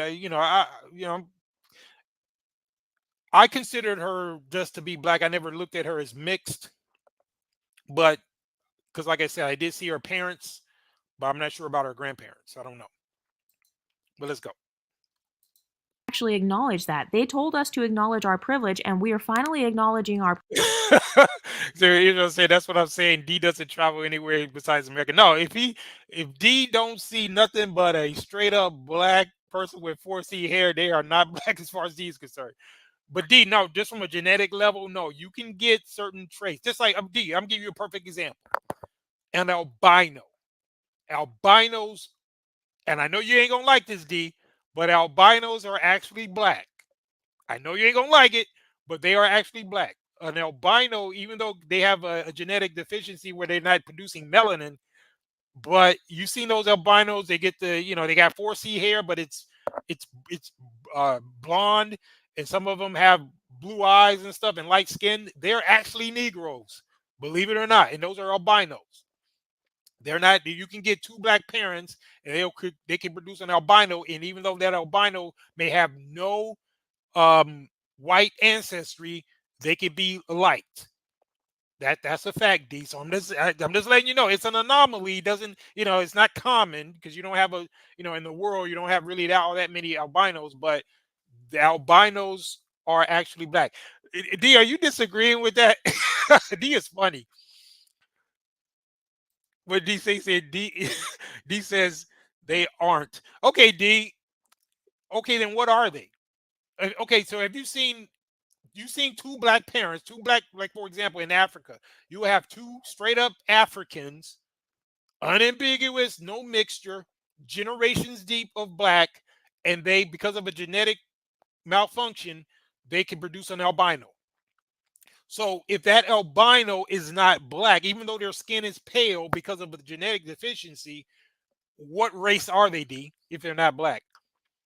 You said because they are recessive. No, I mean they're still a product of their parents. They just have a genetic. See, skin tone is just one genetic marker. You said they're mute. No, but they have two black parents though, D. Because you are with your parents. I mean, they have two black parents and two black grandparents. Even though their skin is light, they're albinos. It's such a genetic mutation. They're still Negro. They can, and guess what, D? They can still produce black children. A white person cannot produce black children. Two white people cannot produce black people, but an albino can produce a straight up unambiguous black person. Did you know that? It's kind of they laughing at D. D is funny to me, but D is a straight up. He's just man. We need D over here though. Y'all don't clown D too much. We need D. D means well, okay. But no, D, an albino is still black, brother. Just do a little research, bro. I know you don't like it. I know they got to be black with, blackity black with, 4C hair. Or I get it, but an albino is still black. Just do a little research, brother. But anyway, let's go. Privilege, and now suddenly we have blown up the entire beluga whale empowerment sector on YouTube. So she called them the beluga instead of BWE, Black Women's Empowerment. She's calling them beluga whale empowerment. So that's kind of funny. But anyway, let's go. But number 3, reason why black women are suddenly silent on colorism. It's because they can't weaponize their anonymity against exoticals anymore. So, by the way, one of the reasons that people are attempting to try to dox all of the exoticals, they're pulling up all these pictures, claiming that they suddenly know who all of us are or whatever. They're doing. Hey, Israel, who are you asking? Are you asking D or me? You say, are they mixed race? Are you still talking about albinos? Because if you're asking me, no, an albino is not mixed race. An albino is a Negro with a mutation that does not produce the proper amount of melanin, but they're still, from a racial standpoint, they're still Negro because they are the product of two black parents in many cases, and they also can produce unambiguous black children. Yeah, so that's just a genetic fact. But let's go. That because they feel like anonymity on YouTube is a weapon, right? You get to protect your privacy while talking shit, and so they're. D, that might be true, but that has nothing to do with an albino.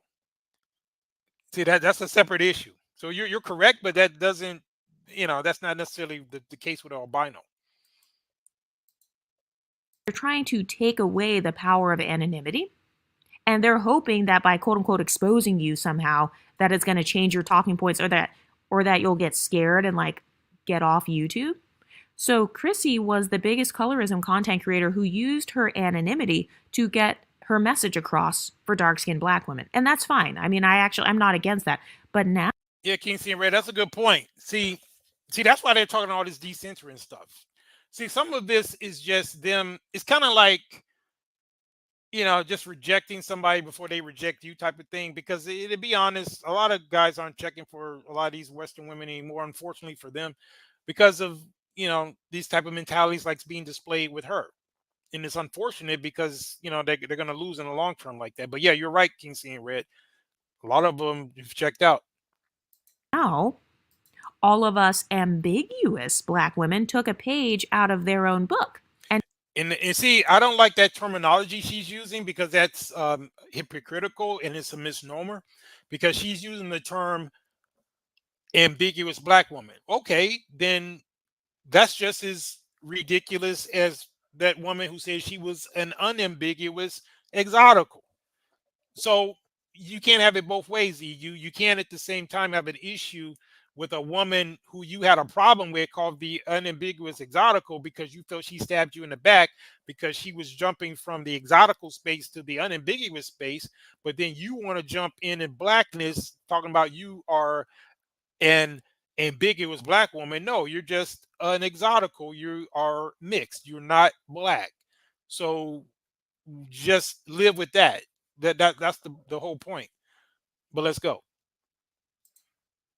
Now we've got over 60 anonymous exotical content creators. So from here on out, we are now giving them a taste of their own medicine. Do you see the response? Do you see how they don't like it when you use their same exact strategy and actually succeed and do it better than they did? It's like, okay, you guys had no problem having anonymous channels. And also notice how like in the colorism sector, people were not going out of their way to really like try to find who Chrissy. Yeah, you know what? I've heard that before too. I think that the problem with that whole argument is that they don't even understand numerically how that's impossible. I mean, there are over, I would say probably over 2 billion unambiguous black people on the continent of Africa alone. You ain't gonna mix that out of existence. I don't care what you're talking about. There's only pockets of miscegenation, such as in Africa. You have the Horn of Africa. You know, you have other countries that you have high percentages. We talked about last week, Jamaica, other little islands and countries here and there, South Pacific.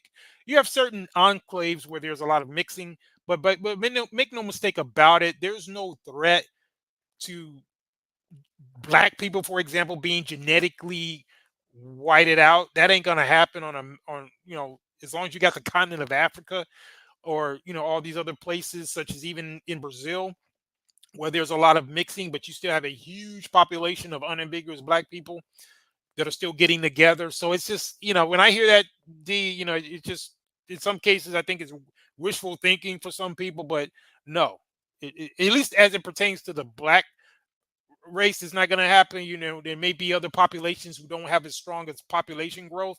There you may see a bigger incursion of mixed people, but when it comes to the black race, and as far as specifically in Africa with the high amounts of population growth and the dominant genes, it ain't gonna happen. But let's go.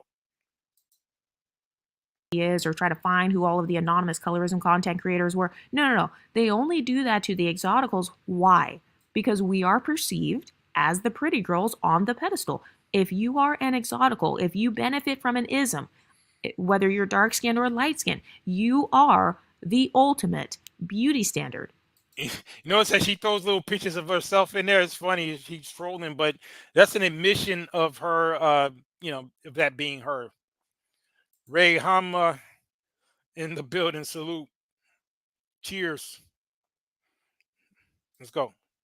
For a lot of unambiguous black women. So that's why they're trying to go out of their way to like find who all the exoticals are. And like they're saying all these different rumors and conspiracies about us. And they're doing that because you are the one that's on the pedestal. So that's why they're trying to like pull up your picture and like examine it. Like, oh, how is she so beautiful? Is her hair real? Is she using makeup? Is she using filters? Does she have extensions? People only do that to you when you are on the pedestal and when you have the pretty privilege. Number 4, reason why the colorism content has died on YouTube. It's because of the rise of the decentering men movement. This channel is actually one of the leading channels in the decentering men algorithm. Yeah, so she's talking about that decentering men. Now she's gonna make one point here, then we're gonna skip. But let me see. Or kind of like the feminism sector, I guess. So I have over 60 videos on decentering men, just in general, and kind of like. Wait a minute. Did you guys catch that? So she has, quote, 60 videos. Well, I'd be goddamn. Do I even have 60 videos on this channel? I think I think we're at 100 something. This woman got 60 videos on, quote, decentering men. Sweetie, that doesn't seem like you're decentering men. It seems like men are pretty central in your content if you get a whole 60 videos on how to decenter men. You see the paradox in that? That's ridiculous. So she's so much about decentering men that she got dozens of videos on decentering men. Exactly. It's just like talking about how much you're trying to ignore somebody, but you're making 60 videos about how you're ignoring them. That's a paradox in terms, but let's go. Like the reasons why you should decenter them. This channel actually focuses on reality. Okay, we understand that Reality, huh? We'll see. statistically, if you have a boyfriend, there's a 70% chance you will break up. The average long-term relationship lasts for 2 years and 4 months. Now, who is it the one that's doing that? You see what's so funny? So I guess because she's saying that, you know, people break up, then that's the reason to not have a relationship. So what kind of defeatist message is that? Most of the time, businesses go out of, I think 90% of the time businesses fail. But does that mean you shouldn't try to set up a business? Is that what you want to do? I'm working on trying to set up a new one now. But I've had successful businesses in the past. But that doesn't mean just because, 90% of businesses fail doesn't mean that you stop creating a damn business. But you see the type of foolery that she's spreading, but this is what she's trying to pass off as some type of, beneficial instruction for women. So again, that's the reason why you got to put the gate up. You got to have a very strict and enforced standard by which who you consider to be a part of your group. But let's get a little bit more before we move on. The average marriage lasts for 9 years and there's a 50% chance of divorce. Usually marriages start to fall apart around 7 years. That's why they call it the 7-year itch. So Israel, was that a question to D? Y'all still messing with D in there? So you saying he had a question he's not answering? So Shadow Zulu, did he ask him a question? Channel actually focuses on real statistics, whereas a lot of the colorism content was really just femcel fantasy content. Yeah, exactly. You see my point, right? She's talking about decentering, but she admitted she has 60 videos, quote, decentering men. That sounds like they're pretty centered to me. It's very interesting how that works. It was playing into women's romantic fantasies because a lot of women who watched the colorism content were women who were validation starved. And they said this themselves. If you don't believe me, go watch Chrissy's channel, go watch O Stefko's channel, go watch Rashida Strober's channel. All right, cool. Yeah, Ray Hama. Yeah, you can email them to me. What are they about? I've got plenty of TikToks that you guys have sent me of women admitting that they are validation starved, that they're love starved. Yeah, they're not decentering anything. It's just kind of interesting. They just need to admit what it is. And they try to clown each other for warning, because I think she had a video. I was going to deal with it. There's a video that I heard that she posted on her channel where there's this woman that's in her car, because obviously, they got to be in the car, right? So she's in her car. She's screaming about how much she wants to kiss a man, because I guess this woman has never been kissed by a man. And so I think EU and the other women in her chat were clowning her or whatever. But I'm like, well, that's the nature of a woman. A woman should want to be kissed and touched and caressed and held by a man. That's natural. So are you broads so divorced from your own femininity while you're talking all this feminine talk? Part of your femininity is to want to be around masculinity, is to want to be embraced by masculinity. So the fact that you guys are clowning a woman just because she's talking about how much she wants to be kissed by a man, and you're thinking she's weird, or you're clowning her for that. Now, again, I think a lot of these women are oversharing, and they shouldn't get out there, on TikTok with all this goofy shit they be putting out there. But at the end of the day, I think it's appropriate for a woman to want to be held and kissed by a man, right? They should want that. That's a natural thing. So it's funny, just like when they call these women pick-me's, and shout out to the pick-me nation, but they will sit up here and clown each other for having genuine feminine inclinations, and it's ridiculous. That shows you how devoid they are from their own inherent femininity. But let's get it. I've got a video coming out soon where I'm going to be reacting to a woman. She literally was screaming because she had never kissed a man. Like, she was screaming in anger and posting. Yeah, she's talking about it right there. So she said it right there. There's a woman that she posted on her video who's screaming that because she's never, well, I guess a man's never kissed her, right? All right, well, you know, that's something to me that a woman should feel a way about. Now, whether or not she posts it on TikTok just to clout chase or whatever, I think that's goofy, but that's still natural for a woman to want to get that man's a man's embrace and a man's attention. Just like she might not understand the fact that there's women who listen to this channel, even though EU herself, she might be lurking in the background right now, or she's gonna watch this playback because she likes getting this masculine energy too. There's a lot of women that loves this masculine energy that are emanating from you guys in the chat and just coming from me. They really like that. They enjoy it. And they should. You know, they want to hear a man like me who's masculine with a deep voice, who knows what he's talking about. And that's properly what a woman should be aspiring to. Just like as a man, I like looking at beautiful women. I like talking to beautiful women.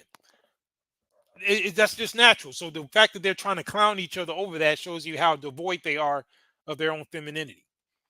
Shout out to South Zulu, Pygmy Nation. Yeah. See, they don't like people like that, right? Because, you know, they pretty much are the antithesis of this little goofy stuff that they're trying to do. Yeah, so Rayhama, he posted the links. So yeah, you can always email me too, bro. Because I can't really click them now during the live, but you know, I'll check them out and salute. Thanks. He always got the good clips. Let's go.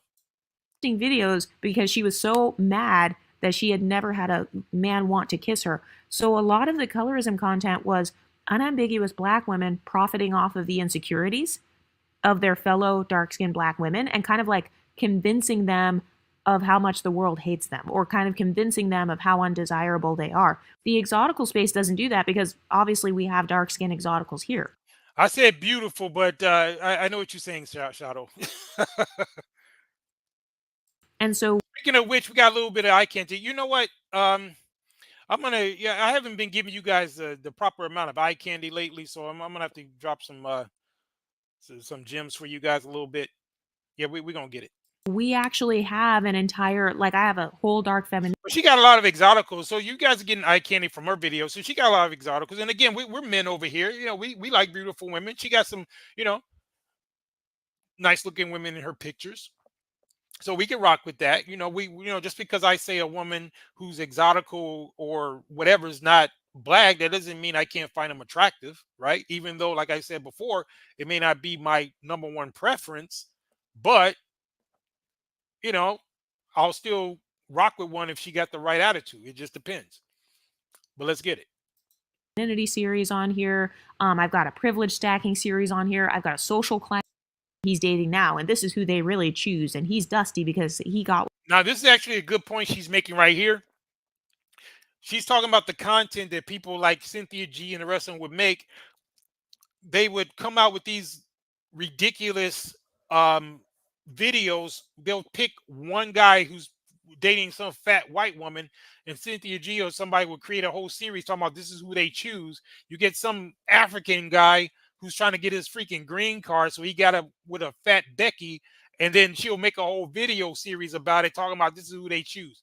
So she's on the money when it comes to this. See, that's why I don't mind them clashing, because they're exposing the hypocrisy on their respective sides. So the exoticals are pointing out the BS that the unambiguous black women have been doing, and the unambiguous black women are pointing out the BS that the exoticals are doing. So from our standpoint, we just kicking back, looking at both of them crash and burn, because they both got a lot of issues going on. But let's get a little bit more, and then we're gonna switch it up. With a white woman. Number 5, colorism content provided little to no. Let me go back. Hacking series on here. I've got a social climbing series. Players want to date.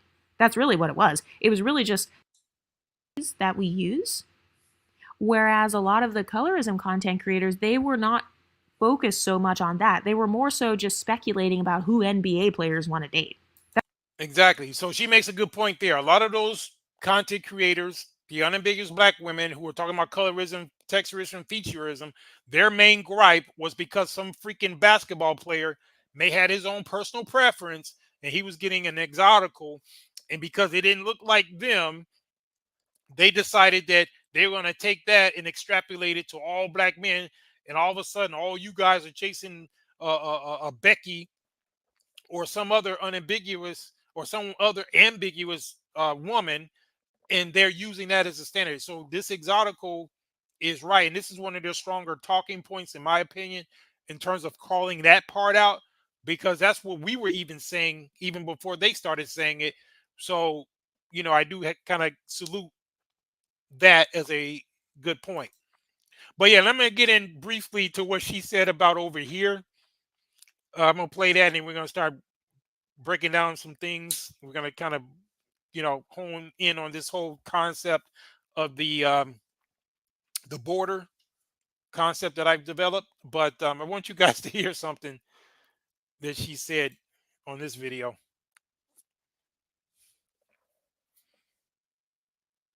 Ah, shit. Get your tea and your popcorn because this is going to be another good one. So this is the video she made after Golden Goddess was on our platform last week. So let's get it. So, as you guys know, we have really been getting a lot of exotical tax, but a part of what comes with popularity and being on a pedestal Yeah, she get exotical tax and she gotta get some of these exotical smacks. But anyway, let's go. is people criticizing you. And so I'm noticing that there are some people in the exotical space who want the pedestal, but they can't handle the criticism that comes with that pedestal. So I want to talk about one of our exotical ally channels, actually. Her name was the Unambiguous Exotical. So this content creator, she's an unambiguous dark-skinned black woman. She was an ally channel. And so from the time that she first came here onto YouTube, a lot of you Yeah, that's what I mentioned earlier. This chick, I don't think I have any of her videos, but she was an unambiguous black woman, but she called herself the unambiguous black exotical. And so she's about to go in on her a little bit about, I guess, her leaping in and out of the exotical space. But again, what's the difference between her doing that and what EU is claiming she's doing with regard to jumping in and out of blackness? Yeah, that's some hypocrisy there for you, but let's go. guys who subscribe to my channel, a lot of you guys were in the Discord saying that you didn't like her using the term exotical because she is an unambiguous dark-skinned black woman. Well, those people who had a problem with her doing that, they should never be calling themselves black women then, because they're exoticals, right?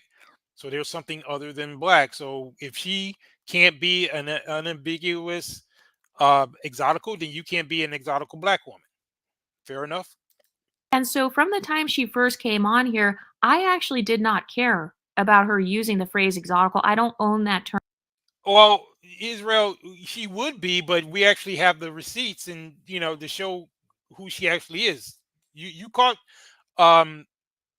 episode 3 of the Secret War, right, where we revealed her identity, or we didn't do it. It was actually biracials.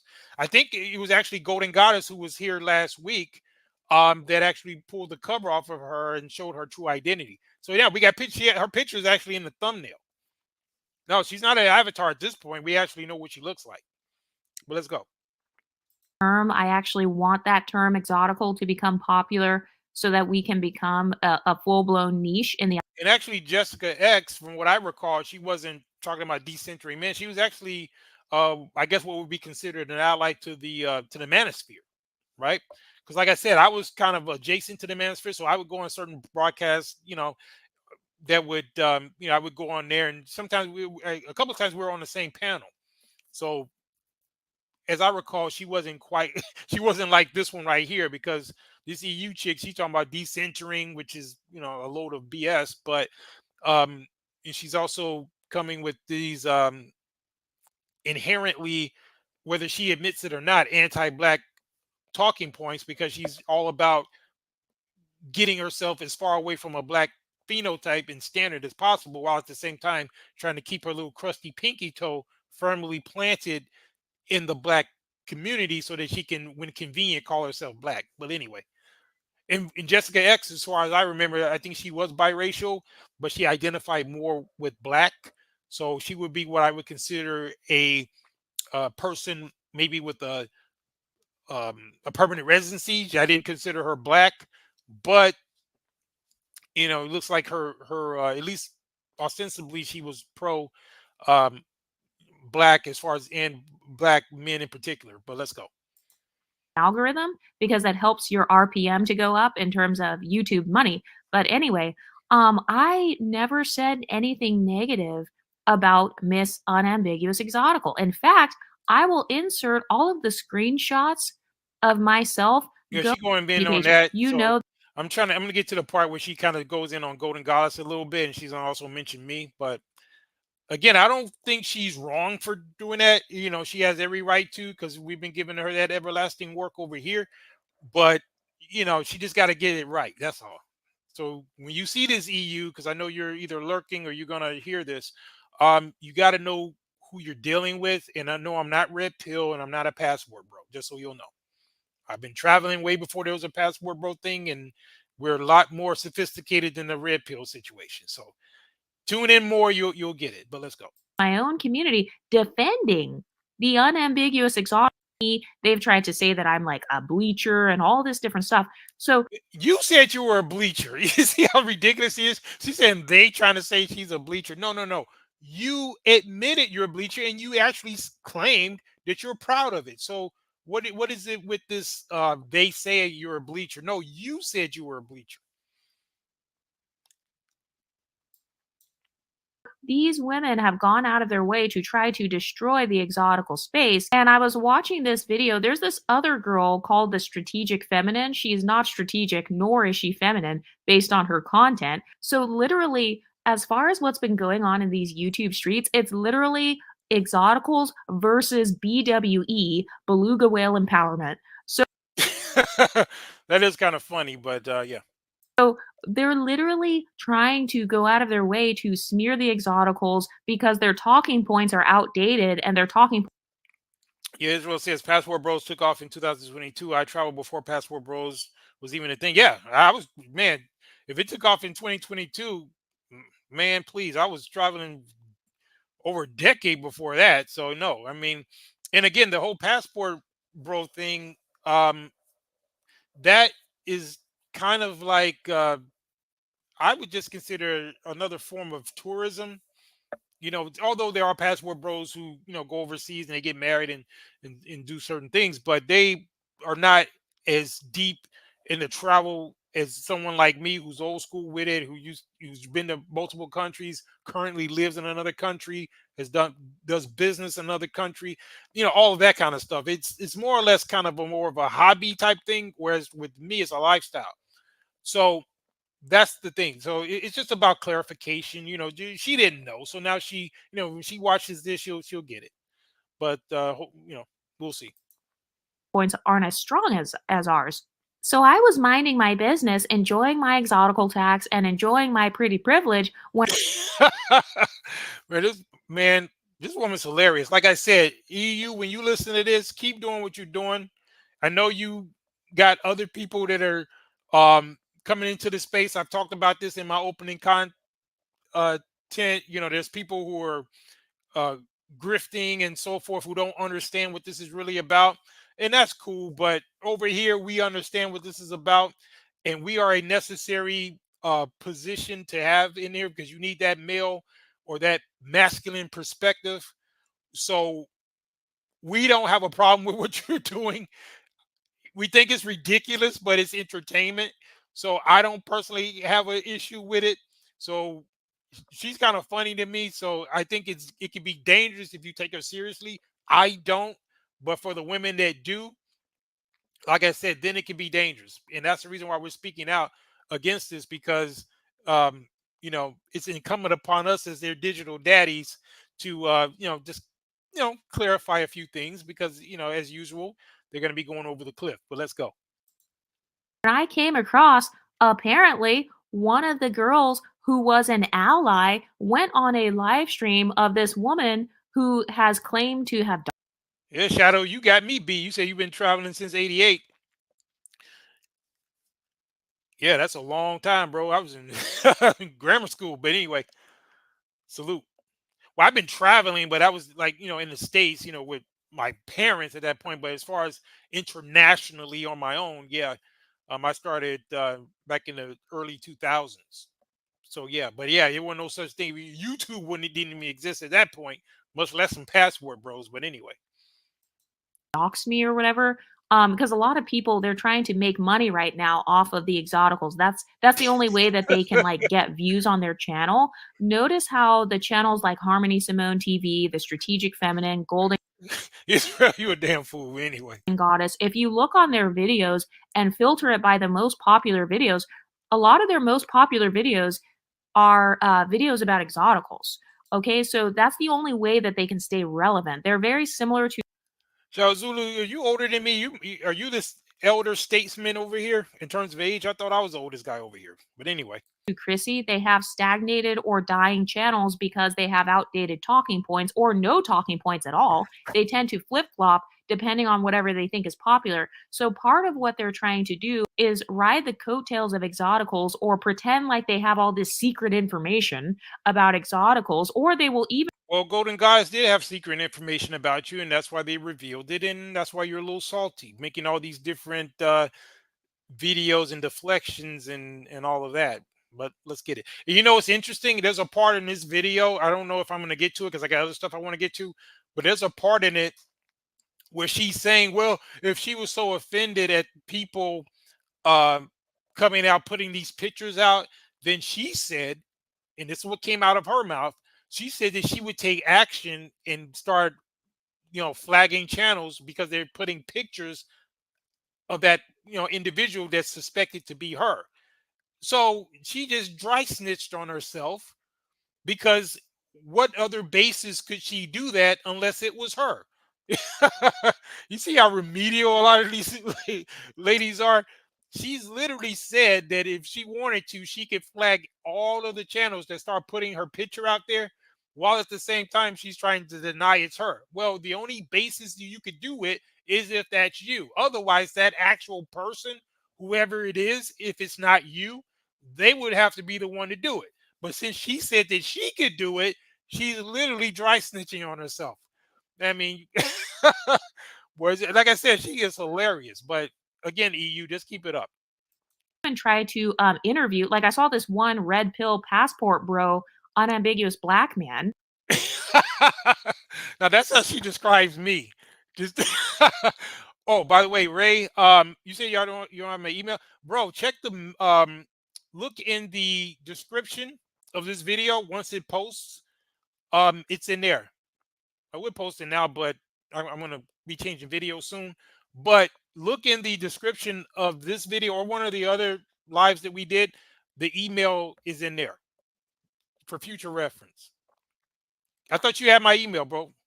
Because I think you sent me something before. Or did you? Or there may have been somebody else, but I thought it was you. But anyway, yeah, you can check the description of the video. I always keep my email in there. But listen, guys, this is what she said about me. She's talking about me, right? But let's go. No talking points at all. They tend to flip-flop depending on whatever they think is popular. So part of what they're trying to do is ride the coattails of exoticals or pretend like they have all this secret information about exoticals, or they will even try to interview. Like I saw this one red pill passport bro, unambiguous black man. So how much red pill passport bro, unambiguous black man? But anyway, now she's talking about Golden Goddess and the fact that she was on the broadcast last week. But let's get it. And I saw that he did a collaboration with this content creator, Golden Goddess. So notice how she claims to be so pro-biracial, but the moment she can collaborate with an unambiguous black passport bro, Man, that's so funny. She jumps at that opportunity. So, I mean, that's a part of why. So she's claiming that Golden Goddess, the moment she could have a interview with me, then she jumped at that opportunity. Yeah, she did because she's smart. She knows we got a bigger platform, and she knows a good masculine guy when she sees one that she wanted to chop it up with. And again, you shouldn't have a problem with that, EU, because aren't you the product of an unambiguous black man and a biracial woman getting together? So you shouldn't be going in on Golden Goddess just because she has enough sense to be able to level up by getting with a productive, successful, unambiguous black man to join a podcast and chop it up and have a good conversation. Why would you think that's a negative? But it's funny, not only did she mischaracterize me, but she actually mischaracterized her as if that was something bad for her to come on our platform. But it's very funny. But let's go. I didn't work out with the golden sphere, and a lot of my former mutuals from the golden sphere are upset because they say that the exotical space single-handedly destroyed the golden sphere, which we did. We single-handedly destroyed both the golden sphere as well as the Black women empowerment space here on YouTube because our talking points are just so much better than theirs. Another thing that I forgot to say is that the Okay, bro. Yeah, I figured you did because, Anyway. Exotical space has now inspired a new wave of Black women empowerment content creators who focus on leveling up, social climbing, privilege stacking, dark femininity, as well as multiculturalism. Yeah, see, that's the thing, man. They'll learn in the long run that, because all of this, what she's saying, like I said, it's all tactical. It has no long-term solution. It's not a viable thing that she's doing. That's why I said in my beginning statement, if you didn't catch it, because I know some of you guys came in late, when you see the full replay, you're going to see how I broke it all down and how a lot of these women and even guys, a lot of what they're talking about is only tactical. It works for the here and now and the way things are arranged and set up now in this very much crumbling, rapidly declining paradigm that's going on right now. None of what they're saying is going to live beyond this current paradigm. What I'm talking about, because I'm giving you moves ahead, once it all comes crashing down, Black people are going to have to once and for all circle the wagons, create their own standards, and live by them morally, spiritually, racially, all of that. And I'm just giving you one component of it. We can, just like building a building, we got certain foundational principles, but at the very least, they need to understand exactly what a Black person is and how to create a structure based on that and keep people like this out. That's the issue. But anyway, I think that's pretty much it with that. I just want you guys to hear that she had something to say about the fact that Golden Goddess was over here. She mischaracterized me. And again, I'm not tripping that she mentioned me. She has every right to, because we're going to continue to dissect, some of this foolery she's putting out. But, if you're going to do it, EU, just get it right. But we're going to shift gears a little bit here. Oh, by the way, guys, we got a couple little interruptions. I like to call them something like commercials, because this is a program that we're talking about standards and we're talking about how this can be implemented. And a bleacher like this woman right here needs to be kind of pushed back against. And this particular broadcast has been brought to you by the Black is Beautiful product line of cocoa or shea butter, because instead of these Exoticals telling you to put kojic acid and all this other stuff on your skin, ladies, get you some shea butter from our sponsor right here. Let's go. Women, children, and the elderly. Ebizigo byaffe ebya shea butter bikola ku nsusu z'abaami, abakyala, abaana n'abakadde. Yeah, get you some of that, ladies. Stop messing around with that kojic acid and bleaching yourself, listening to EU. Even though she's entertainment, we don't take her too serious. But if you ladies are taking that serious, you're pretty much putting yourself in danger. And why would you want to bleach yourself? Kind of ridiculous. You shouldn't want to bleach yourself, ladies. Black is beautiful. Look at us. Look at this. Can you see it? Why would you bleach your skin? Don't do. Like how? How is that possible? Are you thinking? Look at the skin. You see, how's it over here? How's it that we over here are telling you ladies better beauty tips than an exotical? She's telling you to put kojic acid in your skin. We're telling you to wear your skin naturally. Yeah. Yeah, look at that. Ray Hama said her skin look beautiful. Yeah. Yeah, because they're using shea butter. You don't want to play it again. Look at her skin versus EU skin, right? Let's get it. Which do you guys prefer? I'm just asking.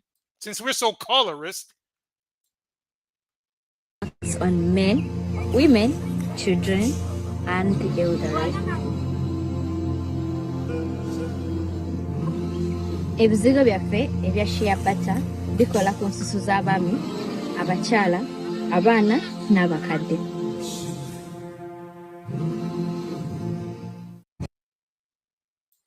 Yeah, so you want that or some bleach? You tell me. Beautiful. Look at us. Look at this. Can you see it? Why would you bleach your skin? Don't do. Like how? How is that possible? Are you thinking? Look at the skin.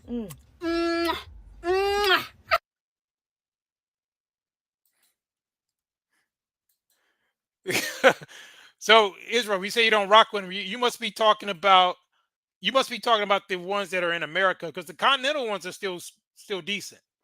But I know what you're saying. If you're talking about the ones that come over, go to America, and then they're acting all brand new. But the ones on the continent, see, those women that I'm showing you are continental. So that's what you'll notice. When I show beauty, I normally show the women who are uncorrupted by the West. I try to do that as much as possible. Although, we still believe that there are beautiful women in the West, but we like a total package. She got to be beautiful inside and out, right? He said, my favorite complexion on a woman, 2, no bleaching. Exactly. That's why I say, when I say I prefer unambiguous, that's what I'm talking about. I'm not talking about Gabby Sidibe or somebody, Whoopi Goldberg, or somebody, who's a swirler who's, unattractive. I'm not talking about that. I'm talking about the type of women that I highlight on the channel, right? So to me, that's they're the most attractive, especially when they have that proper attitude. And that's what these women don't understand. They get it twisted. They think all you want is something exotic all the time. And that's not to say that I'm not attracted to exotic women. As I mentioned before, I am. But, we have a wide range over here. Let me give y'all another one before we get back to the topic. Here you go.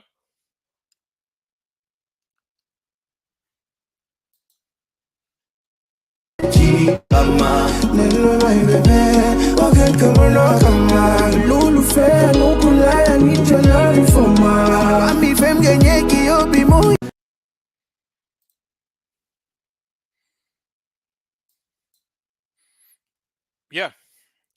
So again, it's just about their mentality, and it's unfortunate that a lot of these women are so devoid and so tone deaf and skin tone deaf, by the way, that they don't even understand that the fact that they're talking about, like this EU talking about decentering, maybe she should center men more, because then she would have a better gauge in terms of what's actually attractive and what's actually healthy, because apparently their compass is broke in terms of knowing what direction to go in terms of making the right decision, and that's why they need guidance.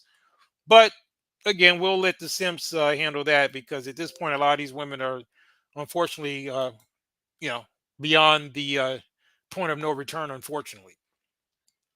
But this is what we're going to do, guys. Before we wrap up, I'm going to talk a little bit about how this can be implemented.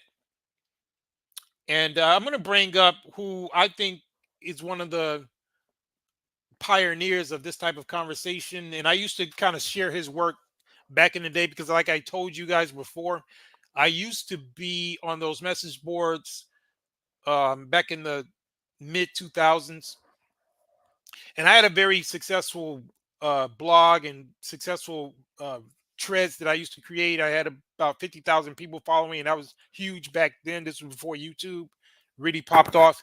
And what I would do is I would post these threads and I would start these conversations, and then we would kind of debate certain things back and forth. And what I would do to illustrate some of my points, we'd take links from YouTube and certain videos. We were not making videos per se, at least I wasn't, and only a handful of people were at that time. This was kind of when YouTube first came out, because most of YouTube back then was mostly cat videos, kind of like now, but people were just posting. It was before Google took over, so there was no real monetary benefit to doing it.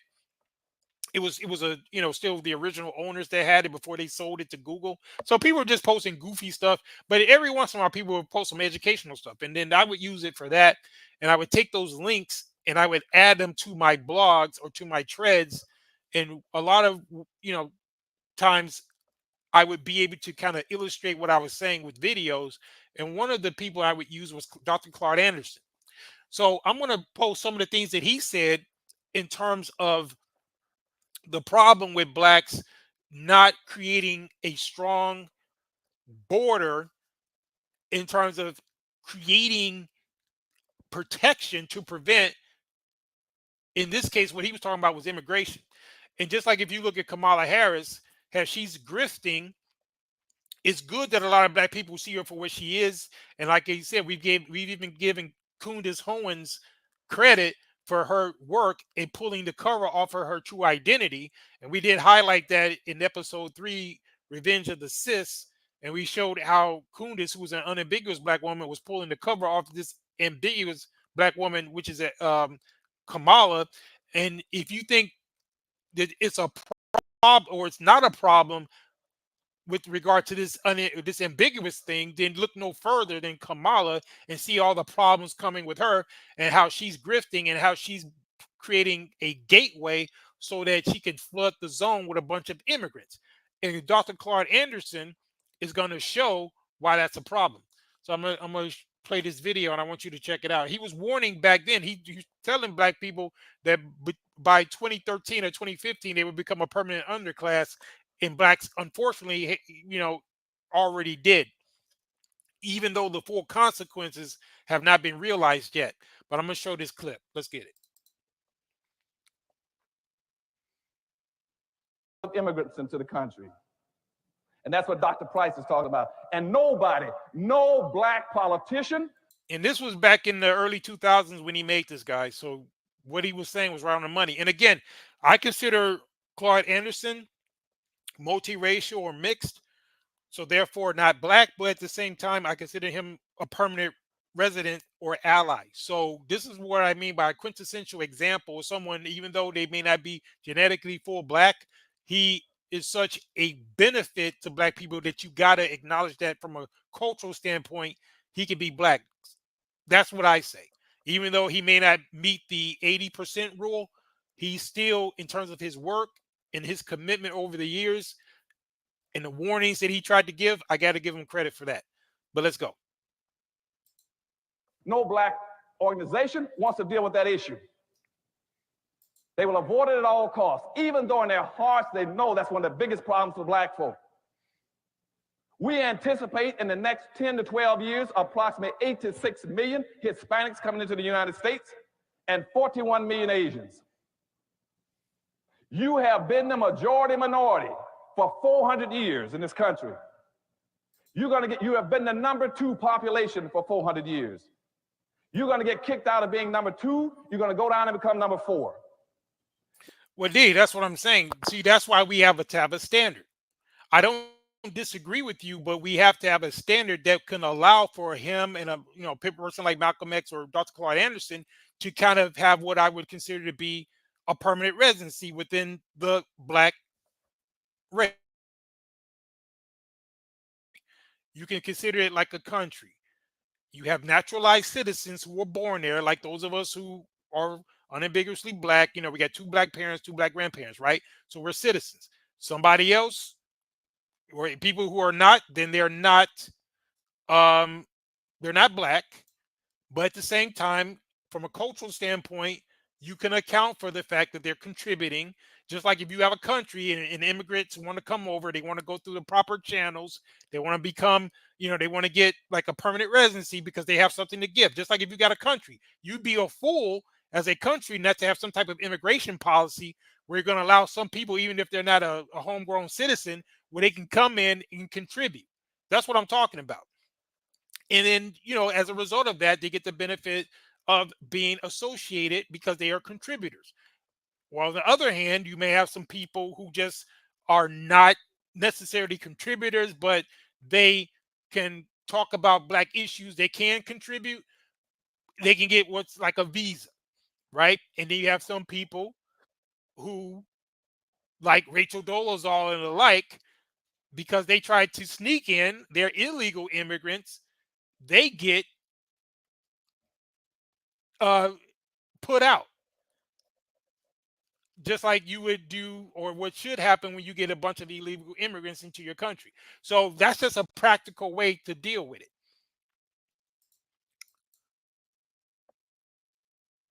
Yeah, CD, that's the only way to make this practical, because you can't take a guy like Dr. Claude Anderson, who's such a vital resource, and others, and not have some type of mechanism by which they can benefit you as a whole. Just like I said, just again, think of it as if you're in a country. You and I, and those of us who are unambiguous, we are the decision makers. We are the ones who determine this. We are the ones that do it. So I say that we give them an opportunity to contribute. Even if we don't consider them Black like us, there's still a lot of benefits, and rules of engagement should be that, hey, there's a pathway for them to be what I would consider permanent residents, as opposed to being full-blown naturalized, by birth, right? Just like a country. So that's how I do it. But I think you see my point, D. But anyway, let's get a little bit more. Now, common sense, even a third grade education would tell you, if you didn't get anything when you were number 2,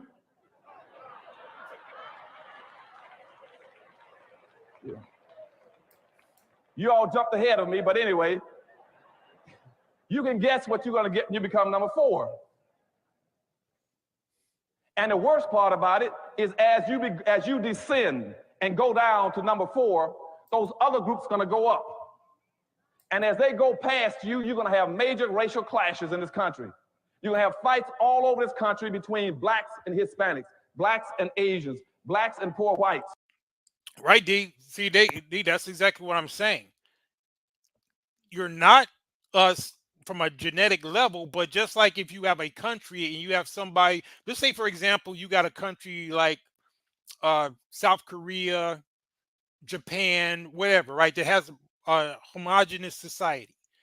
Now, you have a natural Korean who were born in Korea. They get 2 Korean parents, and their lineage is Korean. So unmistakably, that's their lineage. And then you have Japanese, right? They get Japanese parents, grandparents, all the way back. So they're naturalized. They're full-blooded citizens. We get that.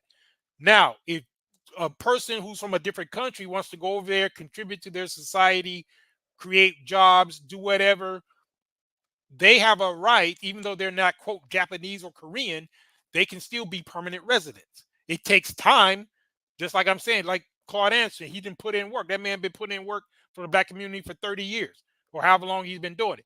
They put in the work. They showed where they stand culturally and everything like that. They should have some type of classification. I'm just using these terms to make it understandable, but it's like a permanent residency. He gets to be, he gets to have a seat at the table, even though we look at him, okay, yeah, he's mixed, he's not Black, okay, fine, he's mixed. Okay, I still think he should have a seat at the table because he earned it. That's all I'm saying. That's the way I look at it. But let's go. And Black folk cannot fight all these groups. Everybody can not always be against Black folk. No, it's not being insignificant. You're accounting for it. That's what I'm saying. That's why they could never be just like somebody who immigrates to Japan can never be a Japanese, because they're not, if they're from a different country, if they're a European from Germany, they're still a German. They just live in Japan. they're not Japanese, but they can have a Japanese citizen. I mean, they can be a Japanese citizen as a permanent resident. That's what I'm talking about. Just like whether it's Claude Anderson or anybody else who's a contributor, they can be a part of the community from a cultural standpoint, but they're still not black. That's I get that part. That's what I'm saying. I don't think we're saying anything different. I'm just saying that we should have, to be practical, we should have a mechanism by which we can account for that. That's all I'm saying. And the same thing goes for the people who are naturally black. You might have some people like Candace Owens who is black, but we may have to revoke her citizenship. You know, they revoke their own citizenship, or they get, you know, they get to be, as I said last week, instead of considering themselves divestors, they're defectors. Just like you can give up your citizenship of any country, right? They can do that. It don't matter how black they are. They can still lose their citizenship because they can give it up if they go off to another country and set up another citizenship over there, like what Candace Owens has done, or Clarence Thomas, or somebody like that. That's what I'm saying. But anyway, let's get it. Have an unending influx of immigrants into the country. And that's what Dr. Price is talking about. And nobody, no black politician, no black organization wants to deal with that issue. They will avoid it at all. Yeah, exactly. That's what I'm saying. We don't need it because we're natural born into it. So, like I said, we're just considering the race, and I hope people understand what I'm saying. We're using that as an analogy for like a country, like the race, right? So those of us who are born with that particular requirement, 80% and up, 2 black parents, 2 black grandparents, you already are black. You're a citizen. Now, anybody else who doesn't fall under that, you can go through an immigration process, like put in the work like Claude Anderson and become a permanent resident because you're not genetically fully black. But you can also have what I would consider to be like a visa. You know, you kind of can, you know, it can be revoked or whatever. Or you could be considered an illegal immigrant, like the Kamalas, like the Rachel Dolezals, like the EUs. I consider those illegal immigrants because EU, at some point in her original form, she may have been, you know, I'm not sure exactly the percentages, but let's say at some point let's say she's still 80%. Her mentality and what she professes to want to do by identifying herself as an exotical and creating a whole movement of that, she's revoked or given up her citizenship. So she doesn't want to be associated with black. She wants to keep a little pinky toe in there, but then she wants to run off and create this whole new identity using kojic acid and everything else. So therefore, she gets to do that. That's what I'm saying. You can, even if you're born black, there's still a mechanism by which that could be revoked based on your own decision. So that's another thing I'm saying as well. At all costs, even though in their hearts they know that's one of the biggest problems for black folk. We anticipate in the next 10 to 12 years, approximately 8 to 6 million Hispanics coming into the United States and 41 million Asians. You have been the majority minority for 400 years in this country. You have been the #2 population for 400 years. You're going to get kicked out of being #2. You're going to go down and become #4. Now, common sense. Yeah, that's what I'm saying, Diva. I like to call her Owens, but that's just me. Let's go. A third grade education would tell you, if you didn't get anything when you were #2,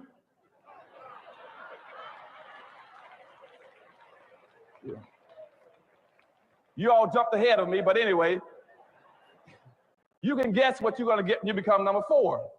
Yep. So again, the point he's making is an excellent one, and that's what he was saying way back. Like I said, I think he made this in like the mid 2000s or something, and he was exactly right. And that's pretty much what has happened. And ironically, they're using someone like Kamala to be the one in the, you know, in the Democratic Party as a whole to try to do exactly what he's saying, to flood the zone with these immigrants. And again, the decisions that black people made to not listen to a Claude Anderson, to not listen to all these other guys who were speaking like this, up to including myself, who were talking about this over a decade ago through my blogs, they didn't listen. So now it's time for consequences. They're going to have to suffer the pain of not creating these type of borders and these type of standards.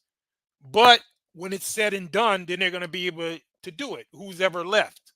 So, like I said, make no mistake about what I'm saying. I'm not saying that this can and will be implemented now. They're already too far gone. It's too late. They didn't had too many opportunities to implement their own standard, but they didn't. And I'm not just talking about from a genetic level. I'm talking about from a social economic level, businesses, all of that. The fundamental part of that is your identity, and that's why I be going in on the unambiguous black women, because they did such a piss poor job, and they have failed miserably, because they're the ones in terms of the black community that control the purse strings. They're 70% of the economy because they're the spenders. They don't make the most money because the black men, those of us, we make more money than them, but we typically invest and save our money. They spend it. So they are the ones that create the environment. They are the ones who have been going out here buying all of these beauty products to the tune of billions of dollars, as a, putting money into some other community, when they could have embraced their own beauty, like what we've been showing you here. Let me give you another example to illustrate. This is the type of beauty these women have been running away from. Let me get you another one up here. I'll play this one again right here.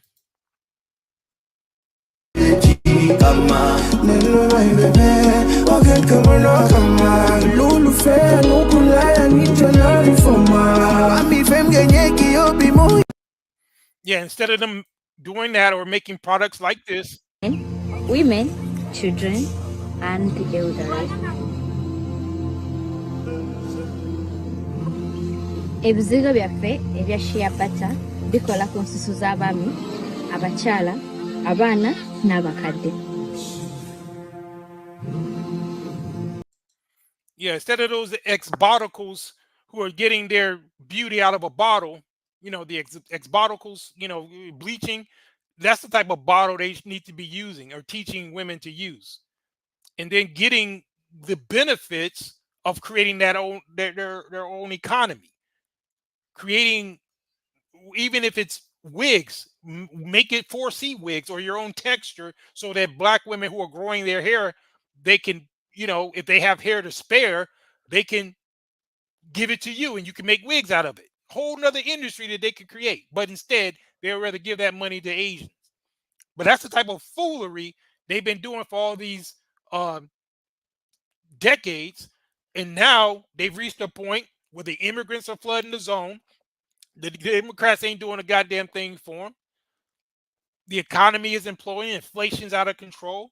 You're on the cusp of World War III. All of this is happening, and they are butt naked in a snowstorm, and they don't have any protection. So now they're going to have to suffer the consequences of these foolish decisions. So then, after it's said and done, they're going to have to implement once and for all what I've been talking about tonight. Because like I said, I'm giving you the chess moves ahead. Because everybody else, they're talking about tactical stuff that's only working right here and now in this current paradigm. What I'm giving you is what comes next, because it's already a done deal. And that's why over here at the Night Riders, I'm teaching you guys, you stack your bread, do your investments however you want it. I'm not telling you what to invest in, but you make your money work for you. If you want to, you guys like to do crypto, that's cool. I do recommend you guys get into commodities, also real estate. I made most of my money in real estate. To be honest, I did well in the financial industry, but real estate worked out very well for me. You do what you got to do. Stack it, find a place on this earth that you can be safe in, get your community together how you need to get it, and prepare for what's to come. That's what you got to do now as an individual. And I'm not knocking these other sectors like the manosphere and all that. They're doing what they feel they need to do. However, I've never been a part of the manosphere. I've just been adjacent to it. I've supported guys over there, but that was that. I don't agree with everything that they do. I do obviously parallel with some of what they're doing, but I think a lot of what they're doing is behind the curve, because it's only going to work for a certain amount of time as long as this paradigm is in place. Once it all comes crashing down, then they're going to be unprepared. Those of us who are over here in this space, we understand all this and we're moving accordingly. That's what sets us apart. What are you guys saying? You said 40 lashes to the defectors. Yeah.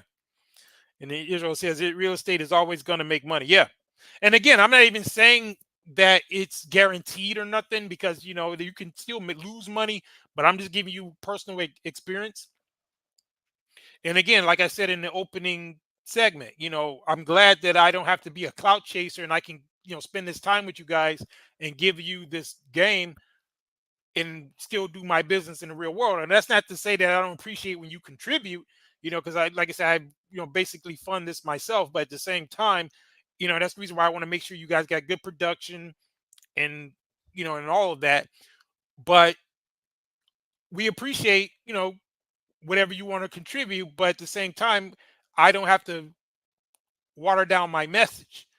I don't have to be worried about getting monetized. Even though we're qualified to monetize right now, I'm holding off because I don't want to start having to limit what I'm saying, because I think once you monetize, that's when they want to sit up here and start trying to mess with your channel even more, because they're already messing with us.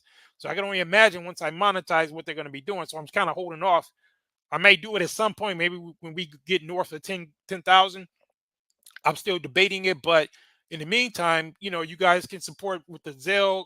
You can go on the Patreon, whatever. But no matter what, we're going to be giving you that heavy work, because somebody got to talk about some of these things that we're talking about. But let's go a little bit more before we wrap up. Let me show you guys some other things that Claude said.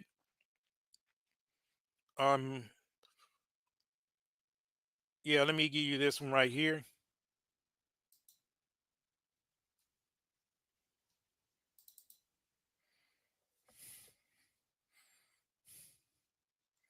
Book is along those lines. You mentioned that blacks will be pretty much a permanent underclass in America by the year 2015. Why the year 2015? 2015 because what I've concluded from analysis is that there are going to be a converging of social factors nationally and internationally. And he made this, I think, in the 90s, but he was talking about 2015. And to be honest, he's actually correct, because black people, unfortunately, have already reached that point of no return that he was talking about. See, when he was warning people back then, there was an opportunity for black people to create a border, create a standard, whether it be, you know, economically, socially, whatever. We're talking genetically tonight, which I think is the foundation. But he was warning them back then to do it, but they didn't do it. So now we're in the era of consequences. So what you're going to start seeing now is more and more people suffering, even more than what they've been doing, because they failed to implement these type of policies. But let's get it. That's going to place blacks in a permanent status of underclassship. And we anticipate by that point in time, based on all the research that's coming to us, that the next generation of whites is going to be more anti-black than they've been since the civil rights movement. 2, we anticipate by the same. I think we all have been seeing that, right? I mean, because remember, he made this back in the 90s, and I think a lot of what he's saying, we can look back and see what was going on. Same token, about 86 million Hispanics coming into the United States, and about 41 million Asians by that point in time, which is going to kick black folk out of being the minority in the society, down to a minority. We've been number 2 in the society for 400 years as a group. We're going to become number 4. And if we have not gotten anything after being number 2 for 400 years, you guess what's going to happen when we become number 4.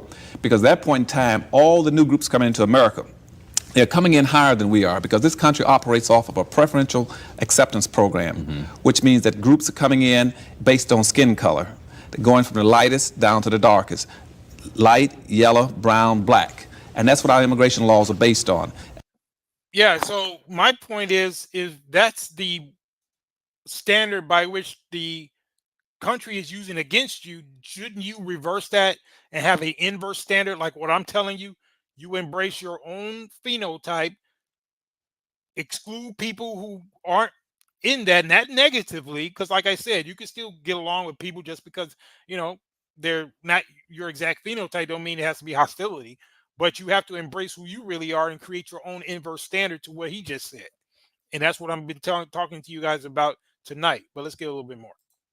And black folk would not be able to penetrate through those groups to get to the white society when that happens, because those groups owe us nothing. They don't understand our problems, and they are competitive with us, and we don't begin to be a little more aggressive about being in a competitive posture. They're going to eat our lunches. Yep. And yeah, there you have it. He's exactly right about that. And like I said, that was in hindsight, but that's pretty much what happened. And that's the reason why the conditions are what they are, and they're going to get worse before they get better. And I'm telling you that up front. We're not over here sugarcoating anything. We have fun.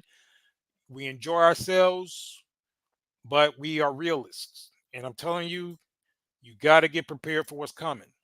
And because black people have done such a piss poor job of creating their own narratives and their standards, they've held on too long to that one drop rule. They've let so many infiltrators and people come in, and it's looking bad for them.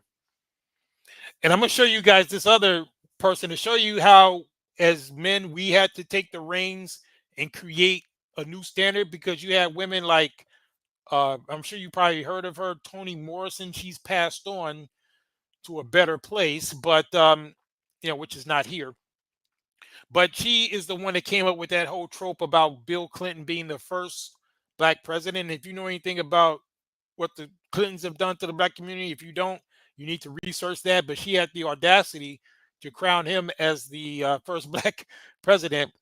And I'm going to play this clip of this guy. I don't know if you remember him.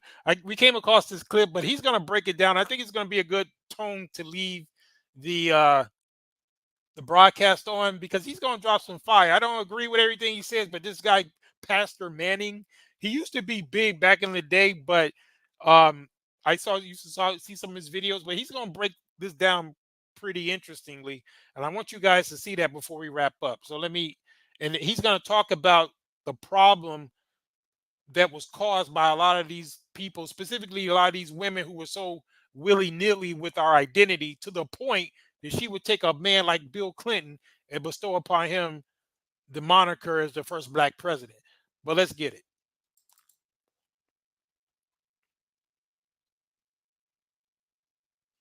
How Toni Morrison, who's a Nobel Prize winner in literature, wrote or stated that William Jefferson Clinton was America's first black president, and no other black man would ever be able to exceed his overtures and presidential presentation to black people. Toni Morrison. It was co-signed by Maya Angelou, "We Shall Rise." And she performed it to the great amusement of Hillary and Bill Clinton. And they all applauded her there at the Kennedy Center. First black president. And these two esteemed black leaders, Maya Angelou and Toni Morrison. Meanwhile, I'm in the trenches over here. Bill Clinton has not been sent to lead a dog anywhere. He's no good. He's a liar. He's a thief. Bill Clinton is not black folks' president. On and on I rail. But y'all listen to "And We Shall Rise," Maya Angelou, Toni Morrison. Black people who understand that God has sent a white man to be their leader. Pastor Manning wouldn't have anything of it. Today, or this week, Toni Morrison has retracted her statement. What she said then, she has had to take back. He's not the first black president. Have y'all heard? And Maya Angelou is as quiet as a church mouse. And the rest of the black masses are dogging Clinton, Hillary, and Bill as if they stole something from their grandma. Bill is a dog. I mean, he never was for black people. The things they're saying, the same mouths that were praising him 8 years ago are now calling him the worst man on the planet. You bunch of stink-faced hypocrites, black people.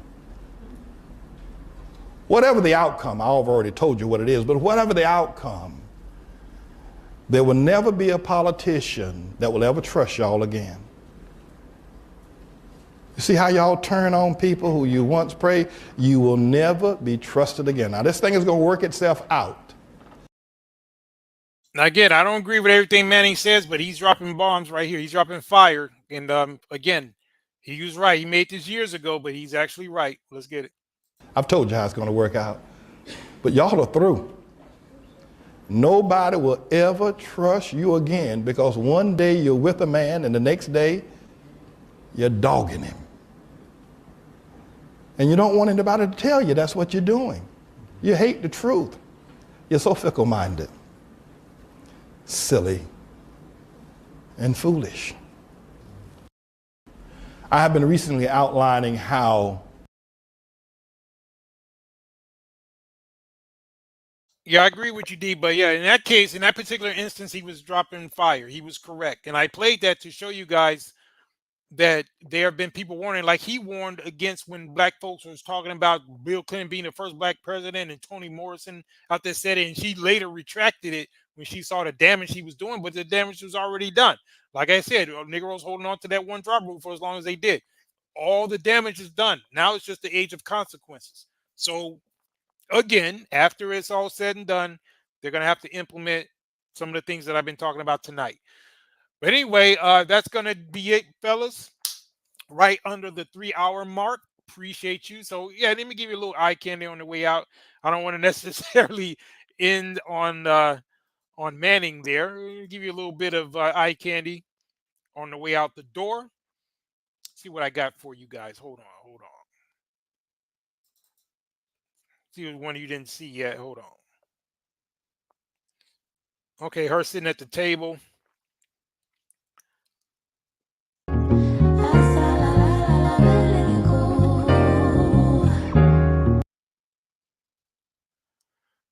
All right, that's a little one right there.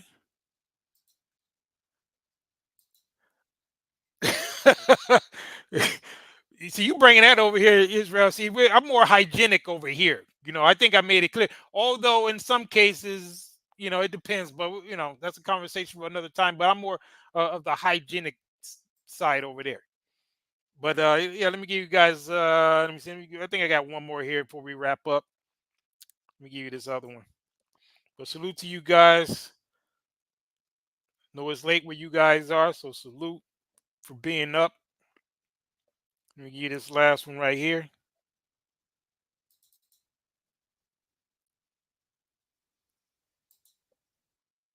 God, I did put on my faith, food for my plate, feet no do me joy. Even when things know they go my way, even on days I don't get nothing at all.